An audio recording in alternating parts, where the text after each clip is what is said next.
শুভেচ্ছা, মোবারকবাদ এবং অভিনন্দন। আমরা শুরুতে আল্লাহ রাব্বুল ইজ্জা ওয়া জালালের দরবারে শুকরিয়া জ্ঞাপন করছি, যিনি আমাদেরকে এরকম চমৎকার একটি প্রোগ্রামে একত্রিত হওয়ার সুযোগ করে দিয়েছেন। আমরা পড়ছি কালিমাতুশ শুকর, আলহামদুলিল্লাহ। অন্তরের অন্তঃস্থল থেকে মেডিকেল দাওয়াত সোসাইটি অফ বাংলাদেশকে অভিনন্দন এবং শুভেচ্ছা জানাই, যারা প্রায় বিগত 2 মাস যাবত অনেক প্ল্যানিং, প্রোগ্রাম, অনেক ডেডিকেশন, এফোর্ট শেষে আজকের এই চমৎকার কনফারেন্স হলে এরকম চমৎকার একটি দাওয়া সেমিনারের আয়োজন করেছেন। ডক্টর ফোরামের সাথে আমার মনে হয় এর আগে আমি এত বড় কোনো প্রোগ্রামে জয়েন করিনি। ছোট ছোট কিছু প্রাইভেট ক্লোজ মিট আপে বসার, কথা বলার সুযোগ হয়েছে।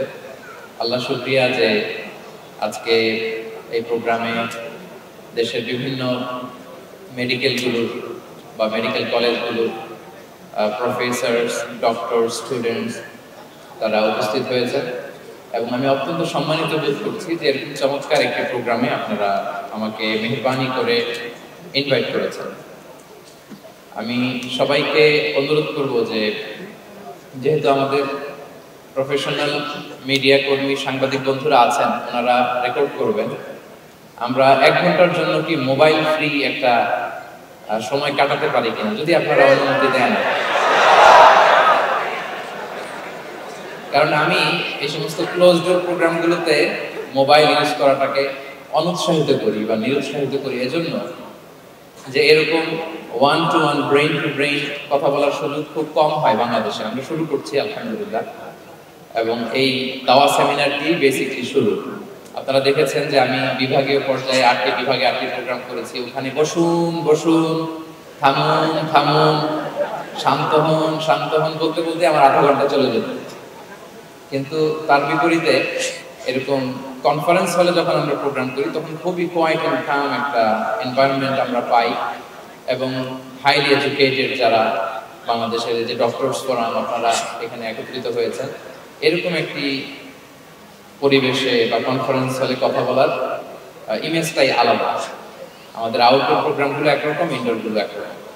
তো আমি বারবার বলবো যে মোবাইল বন্ধ করুন, পকেটে রাখুন। এটা হচ্ছে আমার মনে হয় শুরুতেই আপনারা যদি মেহরবানি করে পকেটে একটু রাখতেন আর কি 1 ঘন্টার জন্য, including distinguished guest and students, brothers and sisters, সবাইকে বলবো যে আসুন 1 ঘন্টা আমরা প্রফেটিক দাওয়া মেথোডোলজি নিয়ে একটু ইন্টারেক্টিভ একটু কথা বলি। আমি যখন আপনাদের কাছে জানতে চাইবো তখন আপনারা যদি স্বতঃস্ফূর্ত উত্তর করেন তাহলে আমি বুঝবো যে আপনারা আমার আলোচনাটা ধরতে পেরেছেন এবং তারপর আমার কন্টিনিউ করতে সুবিধা হবে।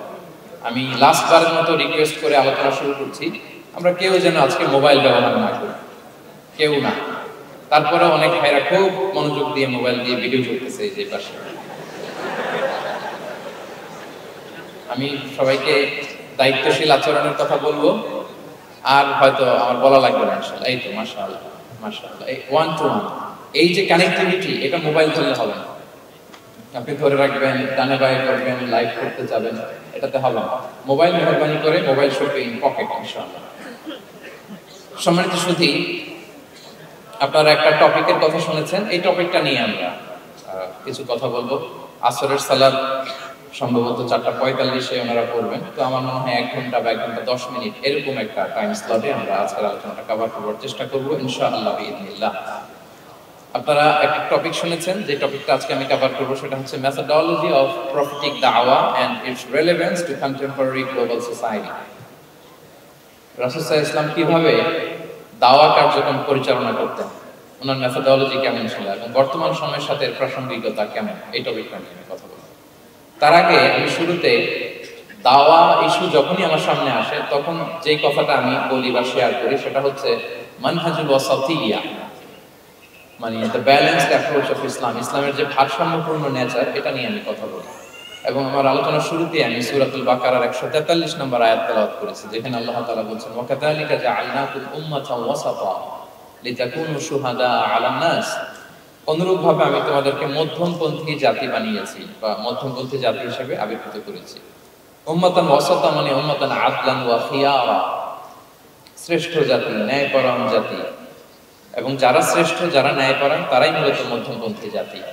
তো আল্লাহ তাআলা আমাদেরকে মধ্যমপন্থী জাতি বলেছেন। এই যে মধ্যম পন্থা আল ওয়াসাতিয়া, এটা ইসলামের অনেকগুলো অনন্য বৈশিষ্ট্যের মধ্যে থেকে একটি বৈশিষ্ট্য। বাট মাঝে মাঝে আমরা এই পন্থাটার কথা ভুলে যাই। ভুলে কি করি, অনেক সময় অনেক প্রান্তিক লেভেল থেকে কাজ করে ফেলি, চিন্তা করে ফেলি, অনেক সময় খুব বাড়াবাড়ি করে ফেলি, অনেক সময় ছাড়াছাড়ি করে ফেলি। বরং আমাদের থাকতে হবে মাঝামাঝি। তাহলে the first and foremost reminder today in this conference hall যে আমরা বাড়াবাড়িও করব না, ছাড়াছাড়িও করব না, আমরা মাঝামাঝি থাকব। কোথায় থাকবো? জি, মাঝামাঝি, আল ওয়াসাতিয়া, যেটা শ্রেষ্ঠ এবং যেই মেথডোলজির কথা কোরআন আমাদেরকে জানিয়েছে। আমি যদি এটাকে ইংরেজি করি ওয়াসাতিয়া, তাহলে ইংরেজি দাঁড়াবে এরকম যে the balanced nature of Islam. ইসলামের যে ভারসাম্যপূর্ণ যে নেচার, এটার নাম হচ্ছে মূলত আল ওয়াসাতিয়া। আপনি যদি খেয়াল করে দেখেন যে কিভাবে আমরা অন্যান্য জাতিগোষ্ঠীর তুলনায় মধ্যমপন্থী জাতি, তাহলে দেখবেন যে আমরা যদি সাইয়েদনা ঈসা আলাইহিস সালামের ব্যাপারে কথা বলি, জিসাস ক্রাইস্টের ব্যাপারে, তাহলে দেখেন ওনার ব্যাপারে ইহুদি নাসারারা কেউ বাড়াবাড়ি করেছে, কেউ ছাড়াছাড়ি করেছে। আমরা একেবারে মিডল ওয়েতে আছি। যেমন ঈসা আলাইহিস সালামের ব্যাপারে খ্রিস্টানরা কি বলে জানেন? তারা বলে ঈসা আলাইহিস সালাম হচ্ছে আল্লাহর সন্তান।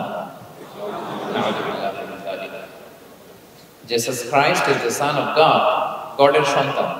তাহলে দেখেন কতটা বাড়াবাড়ি করলো। ঈসা আলাইহিস সালামকে উঠাতে উঠাতে খোদার আসনে নিয়ে বসালো। বাড়াবাড়ি হয়ে গেল না এটা? আচ্ছা, তাহলে একদম খুব বাড়াবাড়ি করলো। এবার যদি ইহুদিদের কথা চিন্তা করি, ইহুদিরা কি বলে? ইহুদিরা একেবারে উল্টো। তারা বলে ঈসা আলাইহিস সালাম হচ্ছে ইবনু জিনা, মানে জারদ সন্তান। নাউযুবিল্লাহ। দেখেন তাদের প্রত্যেকের আকীদা শোনা মাত্রই আপনাদেরকে বলা লাগতেছে না যে নাউযুবিল্লাহ বলেন, আপনারা স্বতঃস্ফূর্তভাবেই বলতেছেন নাউযুবিল্লাহ। তার মানে একদল বাড়াবাড়ি করলো, একদল ছাড়াছাড়া। একদল বলল তিনি আল্লাহর সন্তান বলে একেবারে আল্লাহর উপরে উঠাই ফেলছে। আরেক দল নামাতে নামাতে একেবারে পদদলিত করলো, বলল তিনি হচ্ছেন বাস্টার্ড, মানে ইবনু জিনা, জারদ সন্তান। নাউযুবিল্লাহ মিন যালিক। একদল নিয়ে গেল একেবারে উপরে, আরেক দল একেবারে নিচে।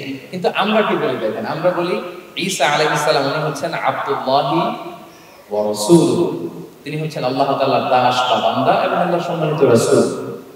দেখুন কতটা ব্যালেন্স এই আকীদা।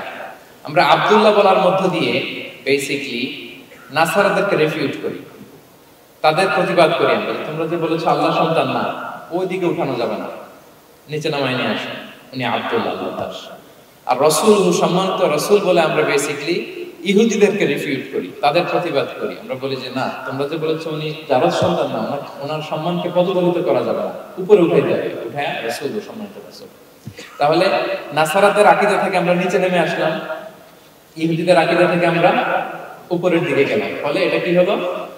ব্যালেন্স হলো, ভারসাম্যপূর্ণ হলো, মধ্যম পন্থা হলো। তো আশা করি মধ্যম পন্থার উদাহরণটা বুঝতে পেরেছেন। আরেকটা ছোট্ট উদাহরণ দেই। আমাদের বোনদের যখন পিরিয়ড চলে তখন নাসারারা কি করে দেখেন, খ্রিস্টানরা তারা সবকিছু করে, কোনো বাদ বিচার রাখে না তখন, এমনকি ফিজিক্যাল ইন্টিমেসিতেও যায়।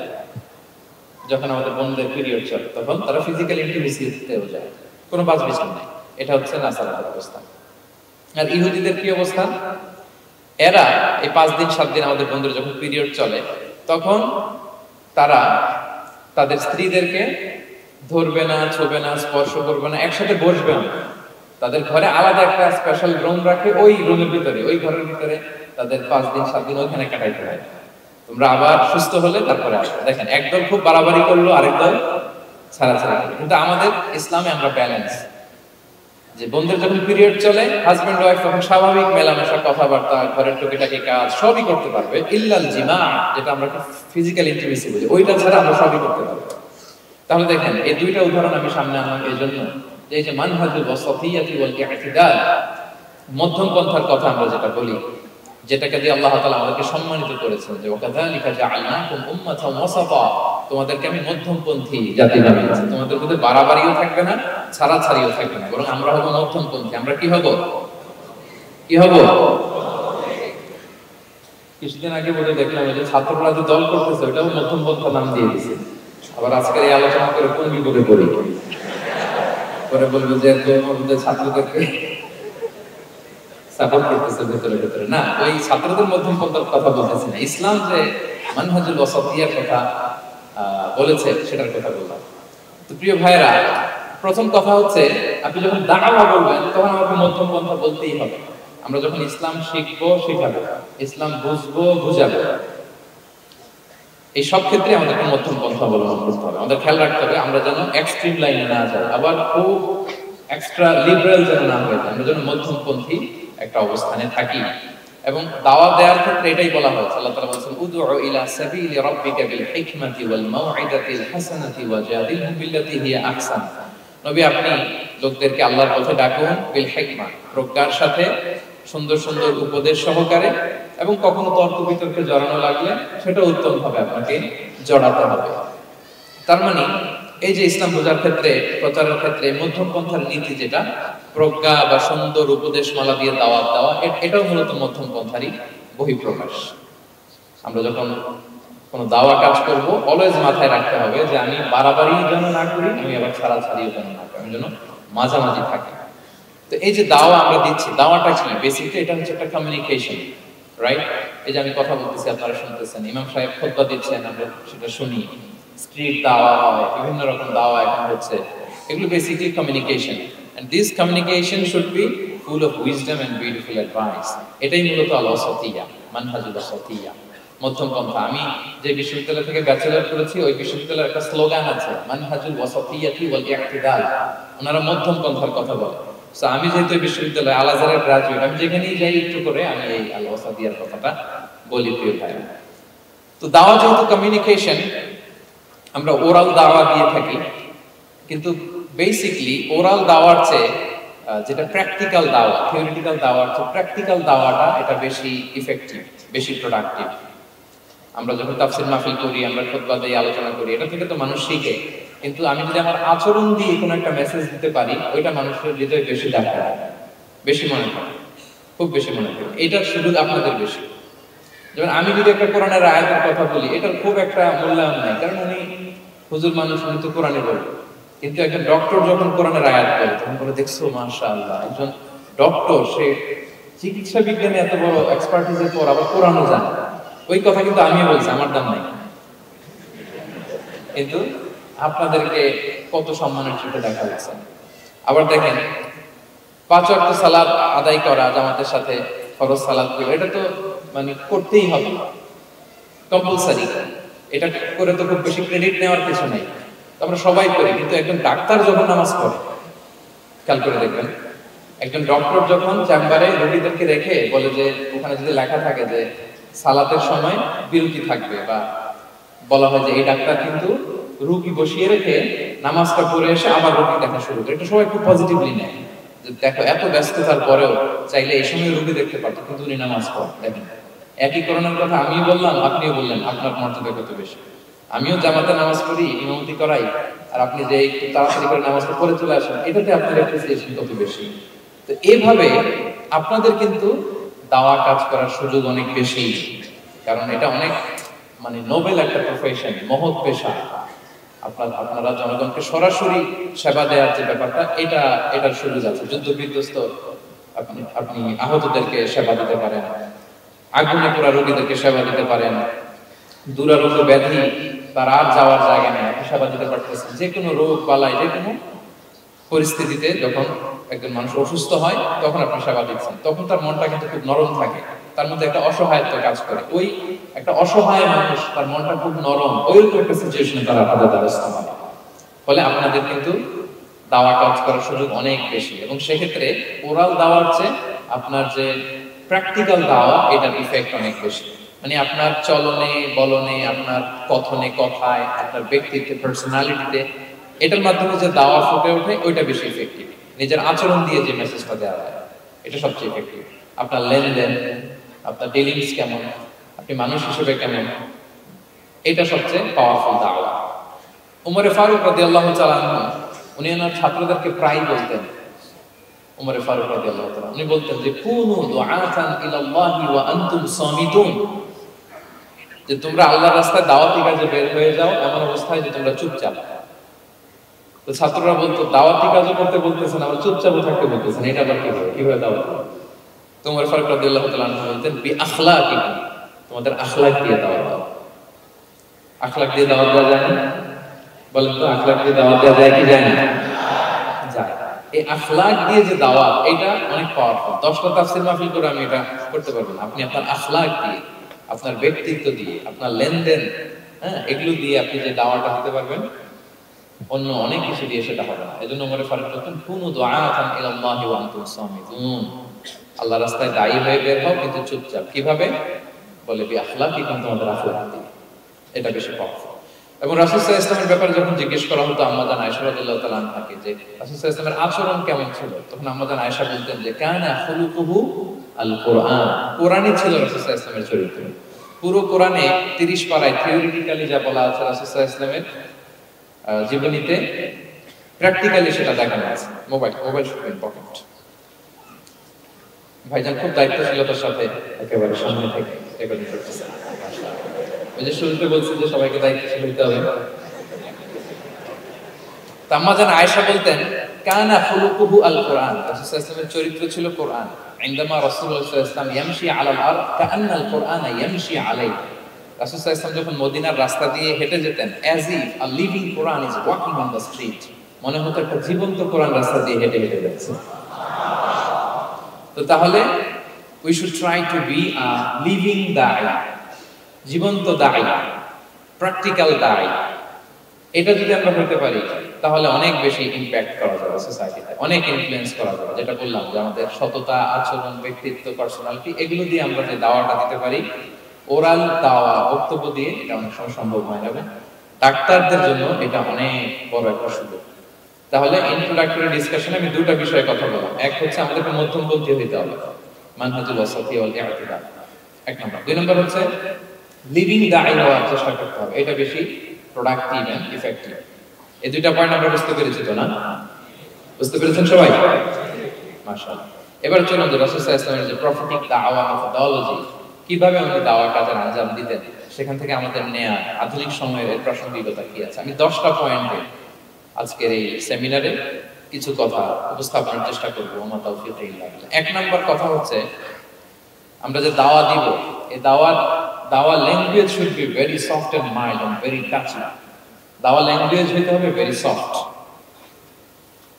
অলওয়েজ সফট, সব সময়। ইফ ইউ টক অ্যাবাউট দাওয়া, this language should be very soft and mild and touchy. দাওয়ার কথা বললে হয়তো আপনি পলিটিক্স করেন, ওইটা আলাদা কথা। আপনি জিহাদের ময়দানে, ওইটা আলাদা কথা। আমি জিহাদ পলিটিক্স নিয়ে কথা বলতেছি না। আই এম টকিং অ্যাবাউট দাওয়া। যদি আপনি দাওয়া সেমিনারের কথা বলেন, যদি মেডিকেল দাওয়া সোসাইটি নাম দেন, দাওয়া বললে আমাকে বলতে হবে দাওয়ার language should be very soft and mild. আমরা এটা অনেক সময় ভুল করে ফেলি। এটা করা যাবে না। কারণ আপনি হৃদয় থেকে যদি কোনো কথা বলেন, এটা শ্রোতা হৃদয়ে যে টাচ করে। আল্লাহর হাবিব সাল্লাল্লাহু আলাইহি ওয়াসাল্লামের কথাগুলো নিয়ে এত আলোচনা, বিশ্লেষণ, কথাগুলো এত অ্যাপিলিং কেন, এত আবেদনময় কেন? এর কারণ হচ্ছে রাসূল সাল্লাল্লাহু আলাইহি ওয়াসাল্লাম যা বলেছেন তিনি হৃদয় থেকে বলেছেন। হৃদয় থেকে কথা বের হলে এটা শ্রোতা হৃদয়ে যে টাচ করে। একটা ছোট্ট আয়াত আমি তেলাওয়াত করি, সূরা তাহা। আল্লাহ তাআলা বলছেন, ফাকুলা লাহু কাওলান লাইয়িনা লাআল্লাহু ইয়াতাযাক্কারু আও ইয়াখশা। আল্লাহ তাআলা মূসা আলাইহিস সালাম এবং হারুন আলাইহিস সালাম, ওনাদের দুইজনকে বলছেন যে তোমরা দুই ভাই মিলে যাও, ফেরাউনের কাছে যে দাওয়াত দাও এবং কোমল ভাষায় দাওয়াত দাও। কি ভাষায়? সবাই বলুন। কোমল ভাষায় দাওয়াত দাও। কাওলান লাইয়িনা, use very soft and mild language, very touchy language. Soft এবং কোমল ভাষায় দাওয়াত দাও কাকে? পৃথিবীর সবচেয়ে বড় সন্ত্রাস, তাই না? হ্যাঁ, দুর্ধর্ষ সন্ত্রাস, খোদাদ্রোহী, তারপর সীমালঙ্ঘনকারী। আপনি যত নেগেটিভ যা বলবেন সব যাবে সাথে। ফিরআউন লাআল্লাহু ইয়াতাযাক্কারু আও ইয়াখশা, হয়তো সে উপদেশ গ্রহণ করবে অথবা তার হৃদয়ে ভয়ের উদ্রেক হতে পারে। হয়তো তোমরা soft and mild language use করবে। মুসা এবং হারুন কোমল ভাষায় তোমরা দাওয়াত দাও। আচ্ছা, কার ব্যাপারে কাকে দাওয়াত দিতে বললেন? সবাই বলেন নরম ভাষা। আমাকে উত্তর দেন। আমাদের কারেন্ট সময় আমরা যাদেরকে জালিম বলি, যাদেরকে খারাপ বলি, ফাসিক বলি, পাপাচারী, ধরেন যে আমার মতে বা আপনাদের মতে যে সবচেয়ে খারাপ, পাপাচারী, জালিম, ওই জালিমটা কি ফেরাউনের চেয়ে বড় জালিম? আমাদের চোখে যে জাহান্নামী, নিকৃষ্ট, খারাপ, পাপী যাকে আমি মনে করি, যদিও এরকম মনে করো সুযোগ আমাদের না, কে জান্নাতি কে জাহান্নামী এটা ডিসাইড করবে কে? আল্লাহ। কিন্তু আমাদের চোখে যে পাপী, যে ভুল করেছে, যে যে জালিম, ওই জালিমগুলো, খারাপ লোকগুলো কি ফেরাউনের চেয়ে বেশি খারাপ ছিল? ছিল? ওই ফেরাউনের ক্ষেত্রে আল্লাহ বলেছেন ফাকুল আল্লাহু কাওলান লাইয়িনা, সফট ল্যাঙ্গুয়েজ ইউজ করো মুসলমান, কোমল ভাষা ব্যবহার করো, হয়তো তার ভুল ভেঙে যাবে, হয়তো সে উপদেশ গ্রহণ করবে। তো তাহলে দেখেন কত বড় ভুল আমরা করি। আমরা মাঝে মাঝে এমন অ্যাটাকিং মোডে কথা বলি, এমন আগ্রাসী হয়ে কথা বলি, ওর মানার সুযোগ থাকলেও মনে হয় কি বলে যাও, মানার একটু ইচ্ছা ছিল, আমার এই অ্যাটিটিউডের কারণে সে আর এটা শুনবে না। এটাই মানুষের স্বভাব। আপনি আগ্রাসী হয়ে অ্যাটাকিং হয়ে কথা বলে মানুষ এটা শুনে না। তাহলে দাওয়াত প্রফিটিক এক নাম্বার মেথোডোলজি হচ্ছে দাওয়াত ল্যাঙ্গুয়েজ হতে হবে very soft and very mild. Allah তাআলা সূরাতুল আলে ইমরানে বলেছেন ফাবিমা রাহমাতিন মিনাল্লাহি লিনতা লাহুম ওয়ালাউ কুনতা ফাদদান গালিযাল কলবি লানফাদ্দু মিন হাওলিক। নবী হে, আল্লাহর অনুগ্রহে, আল্লাহর রহমতে আপনি কোমল ভাষী হয়েছে। আপনি কোমল ভাষী না হয়ে যদি রূঢ় ভাষী হতেন তাহলে মানুষজন আপনার কাছ থেকে ভেগে ভেগে পালাতো। কিন্তু আমরা দেখতাম যে সাহাবারা রাসূল সাল্লাল্লাহু আলাইহি ওয়াসাল্লামের কাছে শুধু জড়ো হইতে চেতেন, দেখা করতে চেতেন, রাসূলকে ঘিরে রাখতেন, এত পছন্দ করতো রাসূল সাল্লাল্লাহু আলাইহি ওয়াসাল্লাম কোমল আচরণের কারণে। ইভেন ফ্যামিলিতে কোনো সমস্যা হলে অনেক সাহাবারা বলতেন ফ্যামিলির সাথে সমস্যা হলেও তারা রাসূলের কাছে চলে আসতো। এমনকি কারো পেটে ক্ষুধা লাগলে তারা রাসূলের দরবারে চলে আসতো। তারা বলতো রাসূল সাল্লাল্লাহু আলাইহি ওয়াসাল্লামের চেহারার দিকে তাকালেই আমাদের ক্ষুধা মিটে যেত। কি কোমল ভাষী ছিলেন, কত সুন্দর সফট ল্যাঙ্গুয়েজ রাসূল সাল্লাল্লাহু আলাইহি ওয়াসাল্লাম ইউজ করেছেন। রাসূল সাল্লাল্লাহু আলাইহি ওয়াসাল্লাম কখনো যে কঠোর ভাষায় কথা বলতেন না তা না, মাঝে মাঝে বলতেন, কিন্তু বেশিরভাগ ওনার দাওয়া ছিল সফট এন্ড মাইল্ড। মাঝে মাঝে প্রেক্ষাপটের আলোকে রাসূল সাল্লাল্লাহু আলাইহি ওয়াসাল্লাম অনেক সময় তেজস্বী জ্বালাময় ভাষণ দিতেন। মনে হতো কান্নাহু তিনি কি করছেন, ব্যাটালিয়নকে কমান্ড করছেন। এটা মাঝে মাঝে চেহারা লাল হয়ে যেত, গড়গড় করতেন যুদ্ধের আগে। কিন্তু রেগুলার বেসিসে রাসূল সাল্লাল্লাহু আলাইহি ওয়াসাল্লাম খুব কোমল ভাষায় কথা বলতেন। তাহলে এক নম্বরে যেটা জানলাম, যদি আপনি দাওয়া মেন্টালিটি, দাওয়া মোডে থাকতে চান, আপনার ভাষা হতে হবে শক্ত না নরম? সফট হতে হবে, কোমল। কারোর প্রতি আগ্রাসী হয়ে যেন আমরা কথা না বলি, অ্যাটাকিং মোডে যেন না বলি, বললেও শুনবে না। এটাই মানুষের মনে যায়। সফট ল্যাঙ্গুয়েজে বলতে হবে। ফেরাউনকে যদি বলা হয় ওর সাথে ভালোভাবে বলো, আমাদের আশেপাশে যারা আছে এরা তো মানে আরো এদেরকে সম্মান দিয়ে নরম করে বলা উচিত, কি বলেন? জি, এক নম্বর গেল। দুই নম্বর হচ্ছে দাওয়াকে ফলপ্রসূ করতে হলে রাসূল সাল্লাল্লাহু আলাইহি ওয়াসাল্লাম যেটা করতেন, শ্রোতাদের অনেক সময় মনোযোগ আকর্ষণের জন্য উনি অনেক ধরনের টুলস, অনেক ধরনের জিনিস তিনি ব্যবহার করতেন। যেমন একটা পদ্ধতি রাসূল সাল্লাল্লাহু আলাইহি ওয়াসাল্লামের ছিল, রাসূল সাল্লাল্লাহু আলাইহি ওয়াসাল্লাম মানুষের আকর্ষণ বৃদ্ধির জন্য মাঝে মাঝে প্রশ্ন ছুড়ে দিতেন অডিয়েন্সকে। Drawing attention of the listener by throwing questions. Question throw করার মাধ্যমে অ্যাটেনশন গ্রো করতেন। হাদিসের এরকম অনেক উদাহরণ পাওয়া যায়। একটা ছোট্ট হাদিস শেয়ার করি, সহিহ মুসলিমে এসেছে। রাসূল সাল্লাল্লাহু আলাইহি ওয়াসাল্লাম একবার সাহাবাদেরকে বললেন, ইন্না মিনাশ শাজারি শাজারাতান লা ইয়াসকুতু ওয়ারাকুহা মাসালুহা মাসালুল মুসলিম। রাসূল সাল্লাল্লাহু আলাইহি ওয়াসাল্লাম জিজ্ঞেস করলেন, তোমরা কি কেউ বলতে পারবা বৃক্ষরাজির মধ্যে একটা বৃক্ষ আছে, মানে গাছের মধ্যে একটা গাছ আছে যেই গাছের কখনো পাতা ঝরে না, ওই গাছের পাতা কখনো ঝরে না। এর দৃষ্টান্ত হচ্ছে মুসলিমের দৃষ্টান্তের মতো। বলো তো হাদিসুনি মা হিয়া, বলো তো ওই গাছটা কি, কে বলতে পারবে? আপনার তো সব একেবারে ফিরে গেছে। তো সাহাবারা ওই দিন কেউ বলতে পারেন না, কারণ কি জানেন? একে তো আমরা জানি হাদিস স্টাডি করার কারণে, হাদিস স্টাডি না করলে তো আমরা বলতে পারতাম না, আমাদের দেশে তো খেজুর গাছ তো হয় না। তো ওনারা কেউ বলতে পারে না, এর কারণ হচ্ছে তারা ভাবছিল প্রশ্ন যেহেতু করছে এটা জানা জানা প্রশ্ন, এটা কঠিন কোনো গাছের একটা নাম বলতে হবে। তো বাড়ির পাশে যে খেজুর গাছ, মদিনার অলিতে গলিতে যে খেজুর গাছ ভর্তি, এই দিকে আর ওনাদের অ্যাটেনশন যায় না। ওনারা চলে গেছে মরুভূমিতে, ইয়ামানে, তারপর একেবারে ডেজার্টের মাঝখানে কি কি ক্যাকটাস, গুলমলতা, কি কি গাছ আছে ওগুলো আওড়াচ্ছে মনে হয়। ভাবতেছে খেজুর গাছের কথা তো রাসূল সাল্লাল্লাহু আলাইহি ওয়াসাল্লাম জিজ্ঞেস করার কথা না, এত আমাদের গাছ, বাড়ির পাশে গাছ, তো কেউই আর বলতে পারে না। এরপর রাসূল সাল্লাল্লাহু আলাইহি ওয়াসাল্লাম যখন দেখলেন সবাই অপারগ, রাসূল সাল্লাল্লাহু আলাইহি ওয়াসাল্লাম বললেন, ইন্নামা আন-নাখলা, এটা হচ্ছে খেজুর গাছ, ডেট প্লান্ট। তো আব্দুল্লাহ ইবনে ওমর রাদিয়াল্লাহু তাআলা আনহু বাড়িতে যাওয়ার পরে ওমর ফারুক তার বাবাকে বললেন যে, বাবা, আজকে তো রাসূল সাল্লাল্লাহু আলাইহি ওয়াসাল্লাম প্রশ্ন ছুড়ে দিলেন, আপনারা যে কেউ পারলেন না, উত্তরটা কিন্তু আমি পারতাম। তো ওমর ফারুক বললেন, বলো কি তুমি পারতা? তো বললা না কেন? তুমি আজকে উত্তর দিতে পারলে তো রাসূলের সামনে আমার ভোটটা এত বড় হয়ে যেত। মানে লাল উট পেলে আরবরা যেই খুশি, আমি এর চেয়ে বেশি খুশি হতাম। তখন উনি বললেন যে, আপনি পারতেছেন না, অন্যান্য বয়স্ক সাহাবারা পারতেছেন না, মুরব্বীরা কেউ যেহেতু বলে নাই, আমি বিনয়ের খাতিরে উত্তরটা দেই নাই, কিন্তু আমি জানতাম যে এটা খেজুর গাছ। তাহলে দেখেন রাসূল সাল্লাল্লাহু আলাইহি ওয়াসাল্লাম অ্যাটেনশনটাকে ড্র করার জন্য প্রশ্ন ছুড়ে দিতেন। তো এই প্রশ্ন ছুড়ে দিয়ে কিন্তু আমরা মানুষের দৃষ্টি আকর্ষণ করতে হবে। আপনারা তো মানে প্রশ্ন ছুড়াই তো আপনাদের কাজ, যে কি অবস্থা, শরীরটা কেমন, পেট ঠিক আছে কিনা, ঘুম হয় কিনা, কমন প্রশ্ন না আপনাদের? আপনাদের কাছে গেলেই তো প্রথম জিজ্ঞেস করে যে হজম হয় কিনা, তারপর ঘুম আসে কিনা, এই হয় কিনা, অনেক প্রশ্ন আপনারা করেন। তো এইভাবে আপনি যদি আস্তে আস্তে প্রশ্নের ছলে যদি তাকে আপনি দাওয়া দিতে চান, আপনি কিন্তু দিতে পারেন। রাসূল সাল্লাল্লাহু আলাইহি ওয়াসাল্লাম একটা দাওয়া না দেওয়া ছিল, দুইটা বলে ফেললাম। একটা হচ্ছে দাওয়া ল্যাঙ্গুয়েজ হতে হবে অনেক শক্ত, নাকি হ্যাঁ নরম, সফট এন্ড মাইল্ড। দুই নাম্বার হচ্ছে প্রশ্ন ছুড়ে দিয়ে শ্রোতাকে আকর্ষণ করা, মনোযোগ আকর্ষণ করা। তিন নাম্বার ভিজুয়াল এক্সপ্লেনেশন। রাসূল সাল্লাল্লাহু আলাইহি ওয়াসাল্লাম এটা করতেন যাতে করে আরো সহজে বোঝানোর জন্য। এটা নিশ্চয়ই আপনারা করেন। রাসূল সাল্লাল্লাহু আলাইহি ওয়াসাল্লামের দাওয়াতের দিকে যে দেখা যায় প্রায় সময় কিছু উনি ভিজুয়াল এক্সপ্লেনেশন নিয়ে এসেছেন সাহাবাদের সামনে, যাতে করে সাহাবারা to get a better idea of the issue, আরো ইজিলি বুঝতে পারেন। যেমন একবার রাসূল সাল্লাল্লাহু আলাইহি ওয়াসাল্লাম অনাথ ইয়েতিমদেরকে যারা দেখভাল করে তাদের কি মর্যাদা, এটা বোঝাতে যে রাসূল সাল্লাল্লাহু আলাইহি ওয়াসাল্লাম দুই আঙ্গুল উঁচু করে একবার বললেন যে আনা ওয়া কাফিলুল ইয়াতীমি ফিল জান্নাতি কাহাতাইন। আমার আঙ্গুল দুটো দেখতে পাচ্ছেন আপনারা সবাই? দুইটা আঙ্গুল উঁচু করেন তো এভাবে, মানুষ মনে করবে ভিক্টরি সাইন দেখা গেছে। এই যে তো রাসূল সাল্লাল্লাহু আলাইহি ওয়াসাল্লাম বললেন আনা ওয়া কাফিলুল ইয়াতীমি কাহাতাইন, অর্থাৎ আমি এবং এতিমের রক্ষণাবেক্ষণকারী কিয়ামতের দিন এইভাবে কাছাকাছি প্রতিবেশী হয়ে থাকবো। এই দুইটা আঙ্গুলের মাঝখানে যেমনি খুব একটা স্পেস নাই, গ্যাপ নাই, একেবারে কাছাকাছি, নেইবরিং ফিঙ্গার, রাইট? আমি এবং এতিমের রক্ষণাবেক্ষণকারী এভাবে নেইবর হয়ে থাকবো। এই যে ভিজুয়াল এক্সপ্লেনেশন দেখছেন?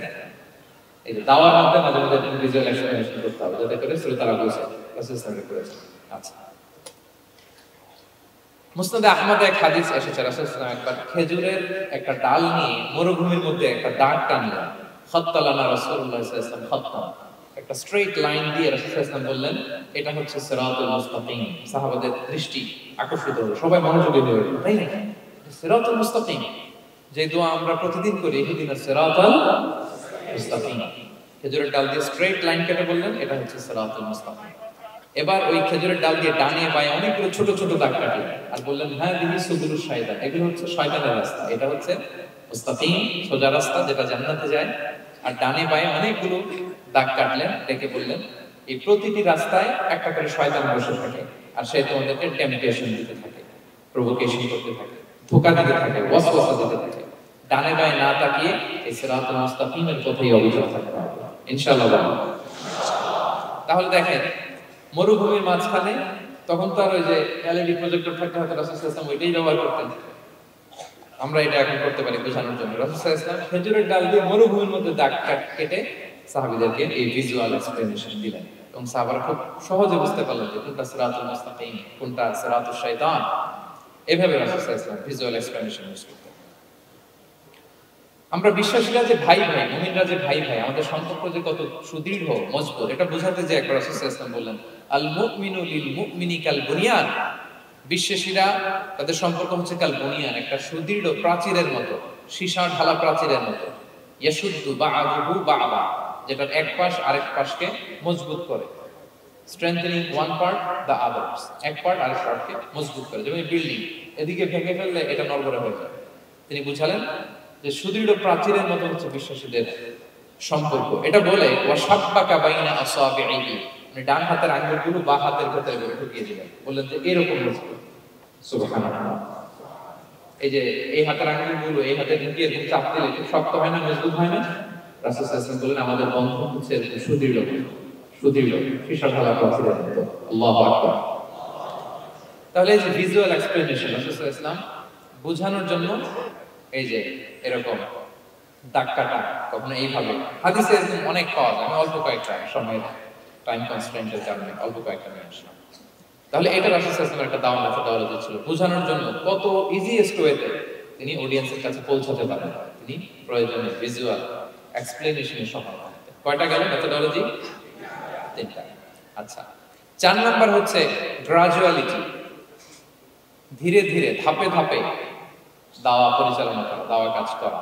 এটাতে অনেক সময় আমরা ভুল করে ফেলি। আমরা অনেক সময় একটু রাশিং মেন্টালিটি থাকে, তাড়াহুড়ো। একজন ভাই নতুন দিনে ফিরছে, আগে হয়তো সংশয়বাদী ছিল, নাস্তিক ছিল, প্র্যাকটিস করতো না, এখন সে প্র্যাকটিসের ইচ্ছা করছে, এই সুযোগ পেয়ে আমি তারা বলা শুরু করলাম, নামাজ পড়তে হবে, রোজা রাখতে হবে, জাকাত দিতে হবে, তোমার ওয়াইফের পর্দা করাইতে হবে, হালাল হারাম উপায় ছাড়ছে, আমার সম্ভব না। ও বলবে ভাই আগে যাচ্ছিলাম ওইটাই ভালো ছিল, এতগুলো তো আমি মানতে পারবো না। এই যে আপনি তাকে দিন থেকে ভাগালেন, আপনার দাওয়া মেথোডোলজি জানা না থাকার কারণে আপনি তাকে ভাগালেন। একসাথে আপনি এত কথা বলবেন না। নতুন যখন কেউ দিনে ফিরে তাকে আপনি একসাথে এত কথা বলবেন না। নতুন যখন কোনো বোন ইসলামে আসতে চায় তাকে আপনি কঠিন করে বলবেন না।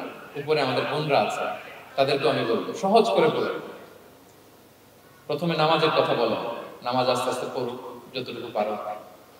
প্রথমে হয়তো 5 ওয়াক্ত পারবে না, 1 ওয়াক্ত 2 ওয়াক্ত দিয়ে শুরু করবে, এরপর আস্তে আস্তে 5 ওয়াক্ত যাবে। এরপর তাকে একটু শালীন পোশাকের কথা বলেন, যে তুমি একটু শালীন পোশাক পরো, সেফটি সিকিউরিটির জন্য ভালো। সেটাতে অভ্যস্ত হলে তাকে হেজাবের দাওয়াত দিবেন আপনি, হেজাবে অভ্যস্ত হলে নেকাবে দাওয়াত দিবেন আপনি। এইভাবে গ্রাজুয়ালিটি, ধাপে ধাপে, একসাথেই কঠিন করে দিনকে উপস্থাপন করা যাবে না। দাওয়া is a gradual process. Gradually যাইতে হবে, beginning with the most important issue first, তারপর যেটা ইম্পর্টেন্ট, তারপর যেটা ইম্পর্টেন্ট, ধাপে ধাপে আপনি তাকে বলবেন। আপনার নিশ্চয়ই সবাই মদ হারাম হওয়ার যে স্টেপ গুলো আছে জানেন না? কয়বার হারাম হয়েছে? 3 বার। ওয়াসআলুনাকা আনিল খামরি ওয়াল মাইসির কুল ফীহিমা ইসমুন কাবীরুন ওয়া মানাফি'ু লিন-নাস ওয়া ইসমুহুমা আকবারু মিন নাফি'হিমা। প্রথমে বললেন মদে কিছু উপকার আছে, কিন্তু এটার গুনাহ বেশি, ক্ষতি বেশি, কিন্তু সামান্য উপকার আছে।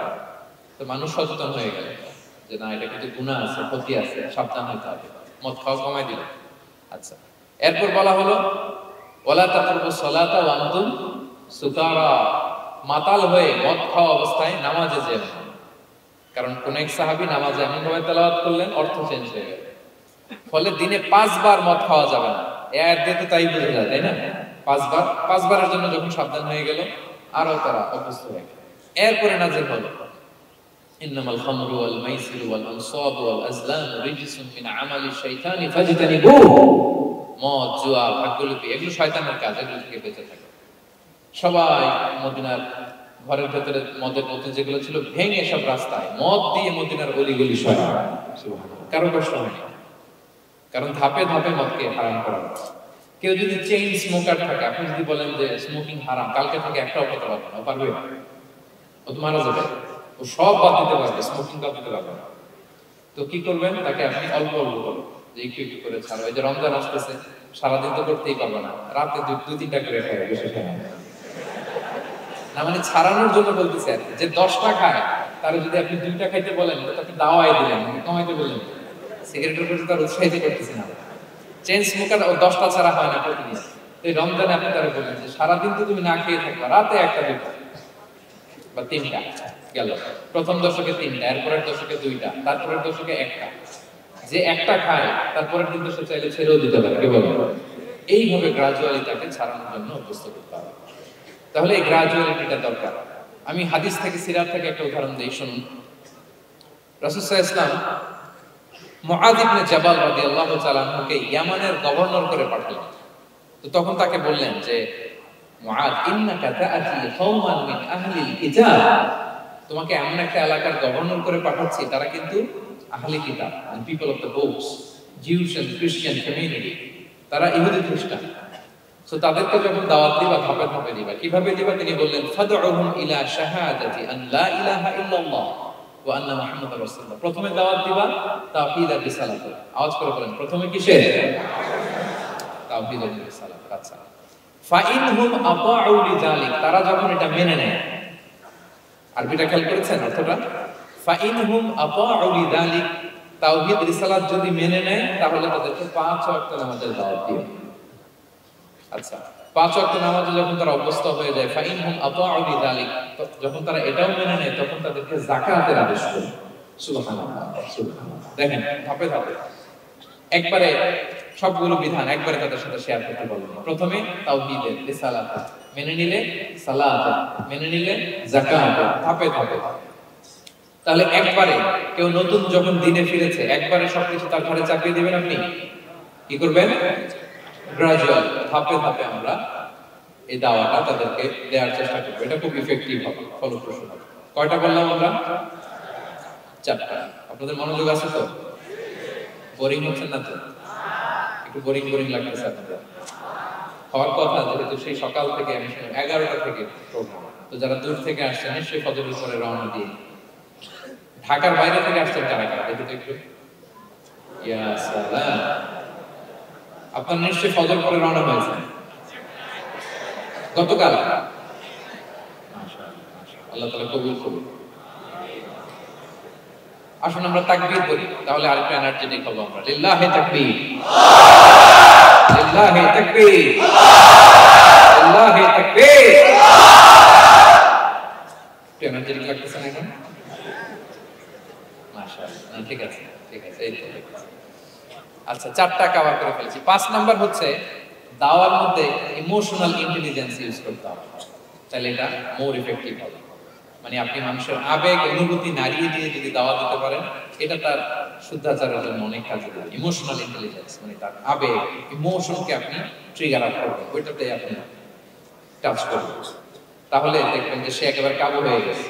রাসূল সাল্লাল্লাহু আলাইহি ওয়াসাল্লাম আমরা অনেক সময় দেখেছি যে ইমোশনাল ইন্টেলিজেন্সকে কাজে লাগিয়ে রাসূল সাল্লাল্লাহু আলাইহি ওয়াসাল্লাম তার আবেগ অনুভূতিতে এমন ভাবে নাড়া দিয়েছেন, তাকে আল্লাহ তাআলা হেদায়েতের রাস্তা নিয়ে এসেছেন।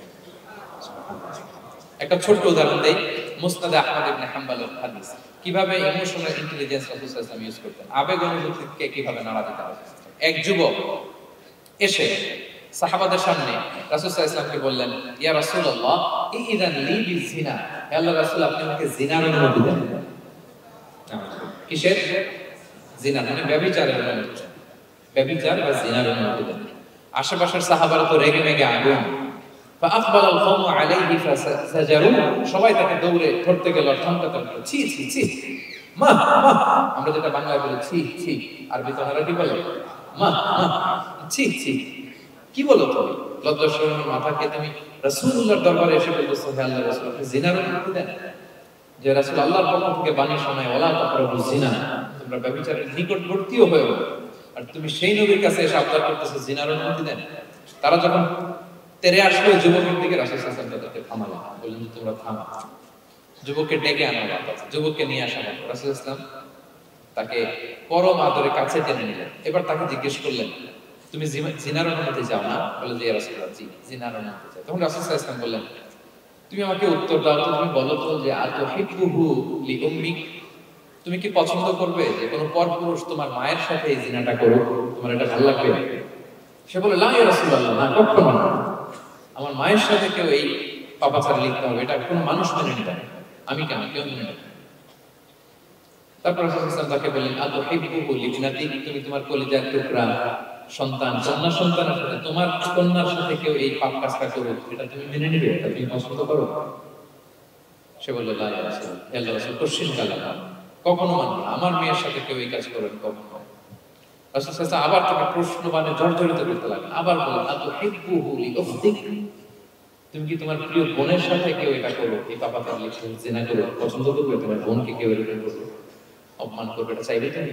বলে, কখনো না, লা ইয়া রাসূলুল্লাহ, কখনো, কেউই তো পছন্দ করবে না। তখন রাসূল সাল্লাল্লাহু আলাইহি ওয়াসাল্লাম বললেন, তুমি যার সাথে জিনার অনুমতি চাইছো সে তো কারো না কারো মা, কারো না কারো মেয়ে, কারো না কারো বোন, তুমি এভাবে কেন ভাবতে পারো?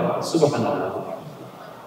এই কথা বলার পরে তো সে একেবারে ইমোশনালি এমন ড্যামেজ হয়েছে, লজ্জায় কাছামাছু হয়ে মাথা নিচু করে দাঁড়াচ্ছে।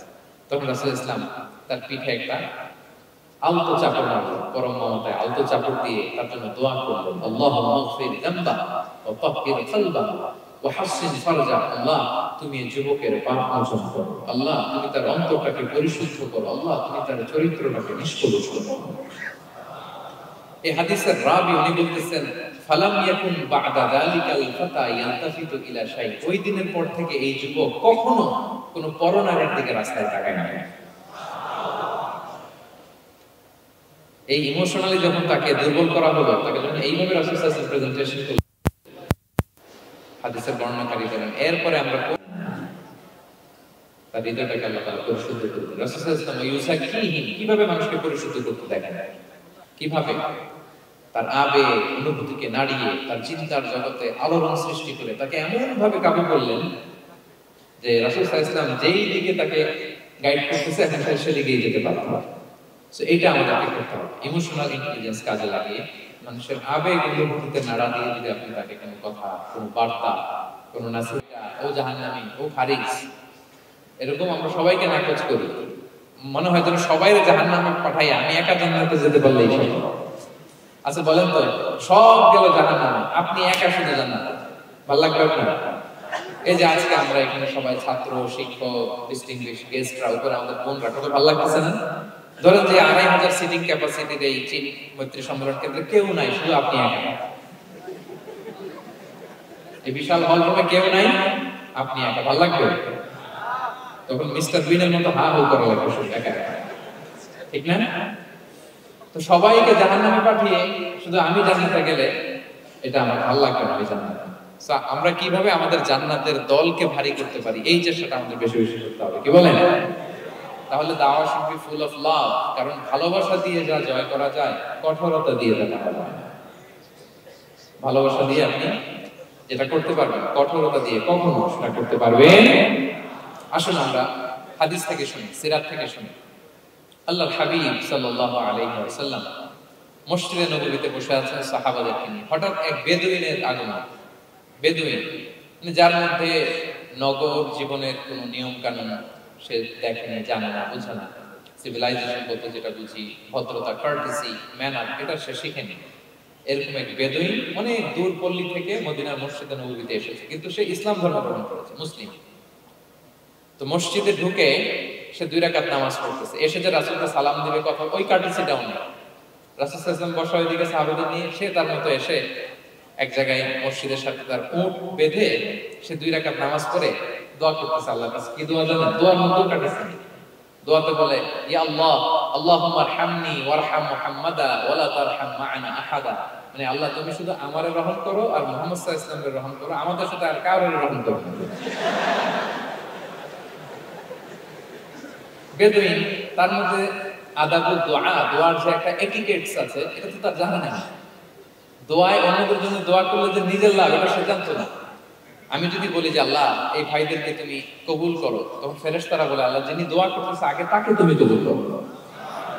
কেউ অসুস্থ, আমি যদি বলি আল্লাহ আমার এই ভাইকে তুমি সুস্থ করো, আল্লাহ ফেরেশতারা বলে আল্লাহ যিনি দোয়া করলেন আগে তার রোগ বালাই থাকলে আগে তাকে সুস্থ করো। এই যে দোয়ার এটিকেটস, আদাব দোয়া, এটা সে জানতো না। সে দোয়া করতেছে আল্লাহুম্মা আরহামনি ওয়ারহাম মুহাম্মাদা ওয়ালা তারহাম মা'ানা আহাদা, শুধু আমারে রহম করো, মুহাম্মদ সাল্লাল্লাহু আলাইহি ওয়াসাল্লাম আর করো না। তো রাসূল সাল্লাল্লাহু আলাইহি ওয়াসাল্লাম দূর থেকে দেখতেছেন এই দোয়া, বলতেছেন যে হায় রে, একটা প্রশস্ত জিনিসকে সে সম্পূর্ণ বানাইতে হবে। আল্লাহর কাছে কি রহমের কাছে কমতি বা ঘাটতি আছে? নাই। সে তো দোয়াতে সবাইকে ইনক্লুড করতে পারত। তো রাহমাতুল লিল আলামিন আল্লাহর হাবিব সাল্লাল্লাহু আলাইহি ওয়াসাল্লাম তিনি বুঝতে পেরেছেন যে এই লোকটা আসলে বেদুইন, তার মধ্যে ওই কার্টিসি নাই। তো তিনি ফলো করতে লাগলেন, দেখি লোকটা কি করে। তো লোকটা দোয়া টোয়া করেই এবার যে মসজিদের এক কর্নারে বসে ওখানেই পেশাব করা শুরু করলো। মানে কোনো কার্টিসি, নিয়ম, ভদ্রতা তার জানা নেই। তো তাকে পেশাব করতে দেখে বাকি লোকেরা তো তাকে ধরতে গেল, মারতে গেল। রাসূল সাল্লাল্লাহু আলাইহি ওয়াসাল্লাম বললেন, দাউ, রাখো রাখো, আরে থামো থামো, কাজ সারতে দাও, ওকে ওর কাজ সারতে দাও। কারণ আপনারা এটা ভালো জানেন যে ওয়াশরুম সারা অবস্থায় যদি কেউ বাইরে থেকে জোরে ডাক দেয় তাহলে অবস্থা খারাপ আছে, ঠিক কিনা বলেন? কেউ টয়লেট সারতেছে ওয়াশরুমে, তখন যদি আপনি জোরে নক করেন এটা তার ক্ষতি হয়, কারণ আগে তাকে ওটা পাস করতে হবে স্মুথলি। এটাও একটা এটিকেট যে কেউ ওয়াশরুমে গেল, আমাকেও যেতে হবে, তো আমি যে বারবার ডিস্টার্ব না করে ওখানে একটু পায়চারা করতে পারি, একটু হালকা মৃদু শব্দে কাশি দিতে পারি। আমি যে বাইরে আছি, সামওয়ান ইজ ওয়েটিং আউটসাইড, তাকে বুঝাতে পারি। কিন্তু অনেকে যে কি করে, ধাম ধাম করার যখন শুরু করে ওই বেচারার তো অবস্থা থাকে। এটা যেন আমরা না করি।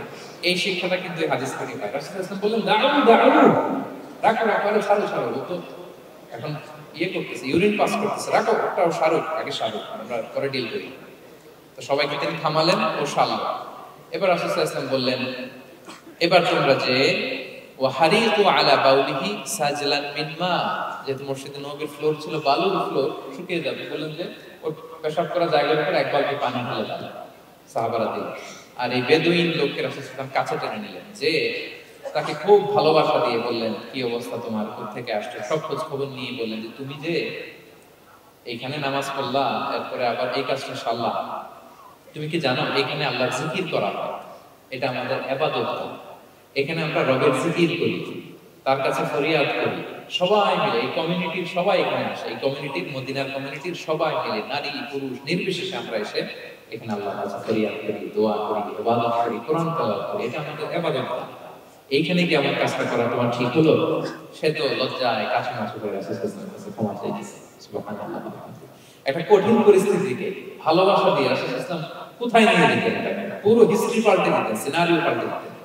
সাহাবারা অবাক হলো, তারাও শিখলো যে না, এরকম করা যাবে না। তখন তাকে এইভাবে ডিল করলেন। আর সাহাবারা যারা রাগারাগি করেছিল, সাহাবীদেরকে রাসূলুল্লাহ বললেন, ফাইন্নামা বুইসতুম মুয়াসসিরিন ওয়া লাম তুবআসু মুআসসিরিন। মনে রাখো, তোমরা সহজপন্থী হয়ে প্রেরিত হয়েছে, তোমরা কঠিন কঠোরপন্থী হয়ে জটিলপন্থী হয়ে প্রেরিত হও নাই। তোমরা কোন কাজকে জটিল ভাবে সমাধানের দিকে যাও, সহজ করে সলভ করো। সুবহানাল্লাহ, সুবহানাল্লাহ।